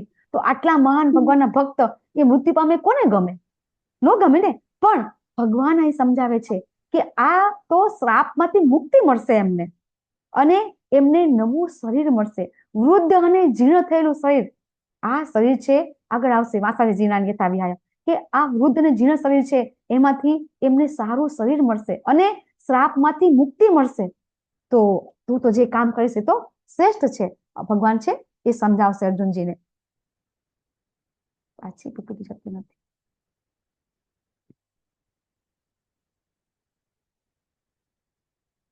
યસ, હે પાર્થ, આત્મા અવિનાશી, સનાતન, અજન્મા અને બીજી વાર કહે છે પ્રભુ ભગવાન, પાછા બીજી વાર કહી રહ્યા છે કે આત્મા તો અવિનાશી, સનાતન, અજન્મા. આગળ પણ કીધું, અત્યારે પણ કીધું. તો એવું જે જાણે છે, બરાબર, એ મનુષ્ય કોઈને કેવી રીતે જાણી શકે? તો જાણી શકે. આ આત્મા છે એ અવિનાશી છે, સનાતન છે, અજન્મા છે અને અવિકારી છે. અવિકારી એટલે શું? બોલો ફટાફટ બોલો. અવિકારી, આત્માને અવિકારી કીધો છે. અવિકારી એટલે શું? અવિનાશી એટલે જેનો નાશ નથી થતો. સનાતન એટલે કે કાયમ રહે છે. કોઈ આકાર નથી, અવિકારી એટલે ત્રણ ગુણોથી મુક્ત હોય એ માતાજી. અવિકારી એટલે સત્વગુણ, રજોગુણ, તમોગુણ. કોઈ આકાર વિકાર કે આકાર નથી. અવિકારી એટલે વિકાર એટલે કે યસ વિજય પ્રભુજી, વિકાર સમજો એટલે અવિકારી આવડશે. વિકાર નથી જેને હા, વિકાર વિકાર વિકાર એટલે કે જે અલગ અલગ આપણું અસ્તિત્વ થાય છે ને. દાખલા તરીકે તમને એક્ઝામ્પલ આપું કે કોઈ આપણું આ શરીર છે, બરાબર? તો શરીરમાં આપણે આ બધો ચેન્જીસ આવે છે, કઈ ને કઈ આપણામાં વિકારો આવે છે, આપણને કોઈ પણ તકલીફ પડે છે તો આપણને બધું આપણને એનો અનુભૂતિ થાય છે. પણ આત્મા છે ને એ અવિકારી છે, એટલે કે એમાં કોઈ દિવસ કોઈ પરિવર્તન આવતું નથી. જેવો છે એવો ને એવો રહેશે. જેવો એનો કોઈ આકાર બદલાતો નથી, એનો કોઈ એનામાં કોઈ ભાવના આવતી નથી, કશું જ થતું નથી. આત્મામાં કોઈ વિકાર ઉત્પન્ન થતા નથી, એટલે કે છે એને અવિકારી છે. આવું જે કોઈ જાણે ને એ કેવી રીતે એને હણી શકે? કોઈ દિવસ આત્માને હણી શકાતો નથી. આ શ્લોક આપણો બહુ જ એટલે બહુ જ ઇમ્પોર્ટન્ટ શ્લોક છે. બધા બોલીશું. વાંસાસી જીર્ણાનિ યથા વિહાય નવાનિ ગૃણાતિ નરો પરાણિ તથા શરીરાણિ વિહાય જીર્ણાનિ અન્યાનિ સંયાતિ નવાનિ દેહી. જેવી રીતે શરીર વસ્ત્રો જેમ બદલે ને એમ આત્મા છે એ શરીર બદલે છે. મેં તમને સમજાવ્યું કે વૃદ્ધ અને નકામું થઈ ગયું શરીર છે એ શરીર તેજી દે છે. આત્માને નથી ગમતું અને આત્મા બીજા શરીરમાં જતો રહે છે. તો આમાં ખોટું શું છે? શરીર જીર્ણ થઈ જાય છે, વૃદ્ધ થઈ જાય છે, તો એ શરીર છે આત્મા તેજી દે છે. તો આમાં તો કોઈ ખોટું તો છે નહીં. આપણે જેવી રીતે કપડાં બદલીએ છીએ, ભગવાન છે એને એક્ઝામ્પલ આપી આપીને સમજાવે છે કે આપણે કપડાં બદલીએ ને એમ આત્મા શરીર બદલે છે. વિચાર કરો તમે કે આ આત્માએ કેટલા કપડાં બદલાવ્યા છે. કરોડો કરોડો જન્મ લીધા છે આ આત્માએ. કોઈ દિવસ કીડી, કોઈ દિવસ મકોડો, કોઈ દિવસ બંદો, કોઈ દિવસ આમ એકદમ કે ને કે આમ મોટો હાથી જેવો મહાકાય, કોઈ વખત માછલી, કોઈ વખત વાઘ, ખબર નહીં. આપણને શાસ્ત્રમાં લખ્યું છે કે આપણે એક દિવસની અંદર 84 લાખ યોની આપણે પસંદ કરી લઈએ છીએ. ખબર તમને? આટલા વિચાર આપણને આવે છે. જેટલા વિચાર આવે એક સેકન્ડે એક યોની નક્કી થાય છે આપણી. એક સેકન્ડે આપણે નવી યોની ચિત્રકૂટના ચોપડામાં લખાઈ દઈએ છીએ. જે પણ ઈચ્છા આપણે કરીએ છીએ અને એ ઈચ્છા પ્રમાણે આપણા કર્મ હોય તો એ કર્મ પ્રમાણે આપણી યોની લખાઈ જાય છે. એટલી બધી યોની આપણી લખાય છે. એટલે મનુષ્ય દેહ છે કેવી રીતે કિંમતી છે એ રીતે આચાર્ય સમજાવે છે. કેવી રીતે મનુષ્ય દેહ કિંમતી છે? કારણ કે મનુષ્ય દેહની અંદર જ આપણે બધું કર્મ કરી શકીએ છીએ. બાકા બીજા બધા યોની મળશે આપણને, એમાં આપણે કોઈ એવું કર્મ નહીં કરી શકીએ કે આપણે ઉચ્ચતર ગતિ કરી શકાય. એક મનુષ્ય યોની જેવી છે કે ઉચ્ચતર લોકમાં જઈ શકે છે, એવા કર્મ કરી શકે છે. બાકી આપણે બીજી કોઈ યોની મળશે આપણને, દાખલા તરીકે આપણે એવા કોઈ કર્મ કરતા નથી અને મનુષ્ય જન્મ નથી મળતો, તો પછી કોઈ પણ યોની એવી નથી કે આપણી ગતિ સારી કરાવી શકે. ફક્ત ને ફક્ત મનુષ્ય, ઇવન સ્વર્ગના દેવી દેવતાઓને પણ મનુષ્ય જન્મ લેવો પડે છે. અહીંયા આવ્યા પછી જ એમની ગતિ સારી થાય છે. બાકી સ્વર્ગમાં પણ દુઃખ છે, બ્રહ્મલોકમાં પણ દુઃખ છે. આપણે ભાગવતમાં આવી રહ્યું છે, બ્રહ્માજીને કેટલી તકલીફ છે. રોજ સવારે ઉઠે એટલે રોજ ઘર બનાવવાનું, રાતે તોડી નાખવાનું. બ્રહ્માજીને રોજ સવાર પડે એટલે ઘર બનાવવાનું, રોજ રાતે તોડી નાખવાનું. તમને કોઈને એવું થાય રોજ સવારે તમને ઘર બનાવવાનું કે અને તમને એમ કે ચલો રાતે તોડી નાખો, હવે નવું બનાવજો, બીજું કઈ કામ જ નહીં કરીએ, કઈ કરી જ ન શકો. તો દરેકે દરેક બ્રહ્મા સુધીને આ બ્રહ્મ ભુવનના લોકા પુનરાવર્તિનો અર્જુન ભગવાન શું કે છે? બરાબર, બ્રહ્મલોક થી માંડીને બધા દુઃખોના સ્થાન છે. તો 84 લાખ યોનીમાં એક મનુષ્ય જન્મ જ દુર્લભ અને શ્રેષ્ઠ છે. અને કળિયુગની અંદર તો આપણે જન્મ લીધો છે તો બહુ નસીબદાર. કળિયુગની અંદર આપણે કહીએ દુઃખ દુઃખ દુઃખ, પણ એક સુખ છે, ભગવાનનું નામ લેવા ફક્તથી આપણી ગતિ સારી થઈ શકે છે. તો આપણને આ મનુષ્ય જન્મ દુર્લભ છે, અહીંયા ભગવાન સમજાવે છે. એટલે આ વ્યક્તિગત આત્મા અખંડ, અદ્રાવ્ય, બાળી શકાતો નથી, સૂકી શકાતો નથી, ચિરસ્થાયી, વિદ્યમાન, અવિકારી, સ્થિર. ભગવાન એક ને એક વસ્તુ વારંવાર કહી રહ્યા છે. શું કામ? કારણ કે આપણે પલ્લે પડતી નથી. ભગવાન વારંવાર કહે છે. હજી આગળ શ્લોક આવશે, બરાબર, પાછો શ્લોક આવશે. ભગવાન કહે છે કે આ આત્મા છે એ અખંડ છે. અખંડ એટલે કે ખંડિત નથી થતો, એને કોઈ એક ટોચો મારી શકતો નથી, આત્મા ઉપર કોઈ એક નાનકડી ટાંકણી પણ લગાવી શકતું નથી. અખંડ છે, અદ્રાવ્ય છે, એ પાણીમાં ઓગળતો નથી, બાળી શકાતો નથી, સૂકી શકાતો નથી, એ ચિરસ્થાયી છે અને સર્વત્ર વિદ્યમાન છે. બધે આત્મા પણ બધે વિદ્યમાન છે અને એ રીતે એ પણ સદા એક સરખો રહે છે. હવે આપણે એક શ્લોક પાછો આવશે. ભગવાન શું કહે છે? આત્મા અદ્રશ્ય છે, અચિંત્ય છે, અપરિવર્તનશીલ છે. આવું જાણ્યા પછી તારે શરીર માટે શોક કરવો પડતો ભગવાન સમજાવે છે. આત્મા છે ને, એ આત્મા માટે શોક કરવાનું કોઈ જરૂર નથી. શું કામ જરૂર નથી? કારણ કે એ અદ્રશ્ય છે, આત્માને તમે જોઈ નહીં શકો, અપરિવર્તનશીલ છે. તો હવે તું જયારે આવું જાણી જઈશ તો તારે શોક નહીં થાય. જો તું એમ વિચારતો હોય કે આત્મા સદા જન્મે છે અને હંમેશા માટે મૃત્યુ પામે છે, તો પણ તારે શોક કરવાનું કારણ નથી. હવે ભગવાન બીજી રીતે સમજાવે છે. જો તું એમ સમજે કે આત્મા જન્મે પણ છે અને આત્મા મૃત્યુ પણ પામે છે, તો પણ તારે શોક કરવું જરૂર નથી. કેવી રીતે જરૂર નથી? આગળ શ્લોકમાં ભગવાન સમજાવે છે. જેને જન્મ લીધો છે એનું મરણ પણ નિશ્ચિત છે. આ શ્લોક પણ આપણે વારંવાર ગાતા હોઈએ છીએ. ચાતસ્ય હિ ધ્રુવો મૃત્યુ ધ્રુવમ જન્મ મૃતસ્ય ચ તસ્માદ પરિહાર્ય અર્થે નત્વં શોચિતુમર્હસી. જે લોકો એમ કહેતા હોય કે આ જીવનમાં મજા મજા છે, તો પછી ગીતા વાંચી લો. ભગવાન શું કહે છે? જન્મ્યા પછી મૃત્યુ છે અને મૃત્યુ પછી જન્મ છે. કોઈ એમ કહેતું હોય કે મૃત્યુ પછી આપણે ક્યાં જોવા જવાનું છે? તમારે જ આ આત્માને જ જોવાનું છે. જે તમારા શરીરમાં છે એ આત્માને બધું એટલે બધું સહન કરવાનું છે. મર્યા પછી બધું એને, જો નરકમાં ગયો હશે તો નરકની આપદા પણ લેવાની છે અને નવો જન્મ પણ લેવાનો છે. તો જો તું આવું સમજી લે તો પછી તું આ કામ તું જે કરે છે એના વચ્ચે તું ક્યારેય શોક કરી શકીશ નહીં. એ શોક કરવું યોગ્ય જ નથી. ભગવાન અહીંયા એમ સમજાવે છે કે જન્મ છે નું મરણ છે ને મરણ છે નું જન્મ છે. તું એમ માનતો હોય કે ભીષ્મ પિતામહ અને દ્રોણ આજે મરી ગયા, બરાબર, કાલે પછી જન્મ લેવાનો જ છે એમને, તું શું કામ ચિંતા કરે છે? ભગવાન એમ કે છે, તું શું કામ ચિંતા કરે છે? કાલે પાછો એમને જન્મ લેવાનો જ છે. તો તું આ વસ્તુ તું છે ને તારા હાથમાં છે. હું પણ ઘણી વખત કહેતી હોય કે જે વસ્તુ આપણા હાથમાં હોય ને એના માટે પ્રયત્ન કરવાના. જે વસ્તુ આપણા હાથમાં નથી એને ભગવાન ઉપર છોડી દેવાની. આ પણ જીવનમાં એક વસ્તુ યાદ રાખવા જેવી છે. તો જે વસ્તુ તારા હાથમાં નથી એના માટે તું શું કામ શોક કરે છે?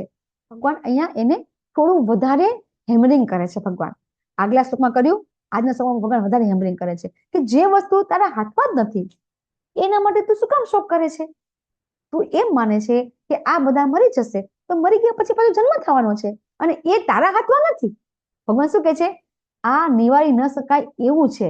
એટલે એ વસ્તુ, જે વસ્તુ આપણા હાથમાં નથી એના માટે શું કામ શોક કરવો જોઈએ? ભગવાન અહીંયા બહુ સારી રીતે સમજાવે છે. અને પછી ભગવાન અહીંયા સમજાવે છે કે બધા જીવો આરંભે અવ્યક્ત હોય છે, મધ્યાવસ્થામાં વ્યક્ત થાય છે અને પછી વિનાશ થયા પછી ફરીથી અવ્યક્ત થઈ જાય છે. તો પછી શોક કરવાની શી જરૂર છે? અને આ શ્લોક સમજવા માટે આપણે 8મા અધ્યાયમાં તમે આપણે વધારે સમજાશે. કારણ કે આના માટે થોડુંક સમજવું જરૂરી છે. કેવી રીતે? કે જ્યારે તમે ગોલક ચાર્ટ સમજશો ને તો એમાં તમને સમજવામાં આવશે કે શરૂઆતમાં બધા કેવી રીતે અવ્યક્ત હોય છે, પછી આપણે બધા કેવી રીતે વ્યક્ત થઈએ છીએ, પછી કેવી રીતે વિનાશ થાય છે. તો આ બધું ભગવાન છે. ભગવાન શ્વાસ અંદર લે છે, શ્વાસ બહાર કાઢે છે. એ રીતે જ્યારે ભગવાનના રોમ છિદ્રમાંથી બધા જ જીવો, બધા જ બ્રહ્માંડ ઉત્પન્ન થાય છે. જેવા બધા બ્રહ્માંડ ઉત્પન્ન થાય, બધા જીવોને ભગવાન સ્થાપિત કરે બ્રહ્માંડની અંદર. પછી જેવો બ્રહ્માજીનો એક દિવસ પૂરો થાય એટલે મિની પ્રલય થાય. બધા જીવો છે ગર્ભોદય લક્ષ જતા રહે. બ્રહ્માજીનું 100 વર્ષનું આયુષ્ય પૂરું થાય, મહાપ્રલય થાય, બધા જીવો છે મહાવિષ્ણુમાં જતા રહે, બરાબર? તો આ વ્યક્ત અવ્યક્ત થયા કરે છે જીવો, અને એ રીતે એ તમને વધારે ડિટેલમાં આપણે સમજીશું 8મા અધ્યાયમાં. પછી ભગવાન કહે છે કે કોઈ આત્માને આશ્ચર્ય તરીકે જુએ છે અને કોઈ તેનું આશ્ચર્ય તરીકે વર્ણન કરે છે. તો આશ્ચર્ય કઈ રીતે થાય? આત્માને જે લોકો જે સમજે એના માટે છે, જે એમ સમજે છે કે હા આત્મા જેવું કંઈક છે, તો એ લોકો આશ્ચર્ય થાય છે. શું આશ્ચર્ય થાય છે?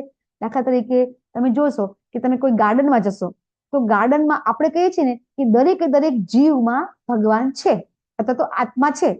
કોઈ બી જીવ છે, ઘાસનું તણખલું છે, એ જમીનમાંથી ઉગે તો મોટું થાય છે ને. જમીનમાંથી કોઈ ઘાસનું તણખલું ઉગે છે, ધીમે ધીમે મોટું થાય છે ને. તો મોટું ક્યારે થાય? એનામાં જીવ હોય તો ને. ઘાસનું તણખલું મોટું થાય તો કેવી રીતે મોટું થાય? જીવ હોય તો મોટું થાય. તો એવા ગાર્ડન અંદર કેટલા બધા ઘાસના તણખલા હોય. તમે ગાર્ડનમાં ચાલો, પગ નીચે કેટલા આત્મા હોય તમારા પગ નીચે? તો આશ્ચર્ય થાય ને, હા, આટલા બધા આત્મા. તમારા ઘર પાસે વરસાદની અંદર નાનકડું એવું ખાબોચિયું ભરાણું હોય અને તમને આત્માનું જ્ઞાન થઈ જાય, તમને આત્માનું જ્ઞાન થઈ જાય, તો તમને કેવું થાય? ઓહો, એક ખાબોચાની અંદર આખી પૃથ્વી ઉપર મનુષ્ય ભેગા કરે ને એના કરતા પણ વધારે આત્મા હોય. આશ્ચર્ય થાય ને? ન થાય? આટલી બધી આત્મા એક ખાબોચામાં હોઈ શકે? તો ઘણા લોકો આશ્ચર્ય તરીકે જુએ છે, કોઈ આશ્ચર્ય તરીકે વર્ણન કરે છે, અને કોઈ આશ્ચર્ય તરીકે સાંભળે છે, અને બીજા વિશે સાંભળ્યા પછી તેનો લેશ માત્ર સમજી શકતા નથી. ભગવાન અહીંયા સમજાવે છે કે આત્માનું જ્ઞાન એવું છે કે સમજવું અઘરું છે, અને એ ક્યારે સમજાશે? તો આ શ્લોકમાં ભગવાન કહે છે, દેહી નિત્યમ અવદ્યોયમ દેહે સર્વસ્ય ભારત તસ્માત સર્વાણી ભૂતાની ન તમ શોચિતુમ અર્હસી. ભગવાન શું કહે છે કે જ્યારે આ બધું તમે સાંભળો ને, અને સાંભળ્યા પછી તમે સમજી શકો નહીં એવું આ આશ્ચર્ય છે. અને આ સાંખ્ય યોગ, આત્મા પરમાત્માનું જ્ઞાન છે, એમાં ભલભલા મોટા મોટા જ્ઞાનીજનો પણ ગોથા ખાય છે. તમને ખબર ન પડી હોય, ચિંતા ન કરતા, વારંવાર સમજીશું, સાંભળીશું તો ખબર પડી જશે. કારણ કે થોડીક સૌથી અઘરું છે આ આત્મા સાંખ્ય યોગ, આત્માનું જ્ઞાન છે. તો કદાચ ન ખબર પડી હોય તો ચિંતા કરતા નહીં. આપણે ફરીથી લેશું કાલે, થોડુંક વધારે એક વખત લેશું. આજે ટાઈમ આપણો ઘણો થઈ ગયો છે. આ એક સાંખ્ય યોગ પૂરો કરવો પડે, કારણ કે અહીંયા 30 શ્લોક સુધી પૂરા કરવા પડે આપણે, બરાબર? અને થોડોક ટાઈમ થઈ ગયો, મને ક્ષમા કરજો. કાલે આપણે શાળાનું કરતા પણ વહેલું પતાવી દેશું, બરાબર ને? વાંછા કલ્પતરુભ્યશ્ચ કૃપા સિંધુભ્યઃ ચ પતિતાનાં પાવનેભ્યો વૈષ્ણવેભ્યો નમો નમઃ. અનંત કોટિ વૈષ્ણવંદની જય. જગતગુરુ શિલા પ્રભુપાદની જય. શ્રીમદ ભગવદ ગીતા ભાગવતમ ચૈતન્યચરિતામૃત રામાયણની જય. સદગુરુદેવની જય. હરે કૃષ્ણ કૃષ્ણ કૃષ્ણ હરે હરે, હરે રામ રામ રામ હરે હરે. રામ હરે હરે. હરે કૃષ્ણ. હરે કૃષ્ણ. દંડ પ્રણામ. આપણે ક્વેશ્ચન આન્સર કાલે લેશું, બરાબર? તમારા બધાના પ્રશ્નો, તમે આ એક કામ કરવાનું છે આજથી. આપણે 1 થી 30 શ્લોક છે, 2.1 થી 30 શ્લોક ઘરે વાંચવાનું. આજે જે સમજાવ્યું છે એમાં સમજણ ન પડે તો આવતીકાલે બધાને પ્રશ્ન કરવાના, બરાબર છે? આજે આપણે કાલે આપણી પાસે ટાઈમ વધારે રહેશે, તો ચોક્કસથી આપણે કાલે શેર કરશું. ઓકે?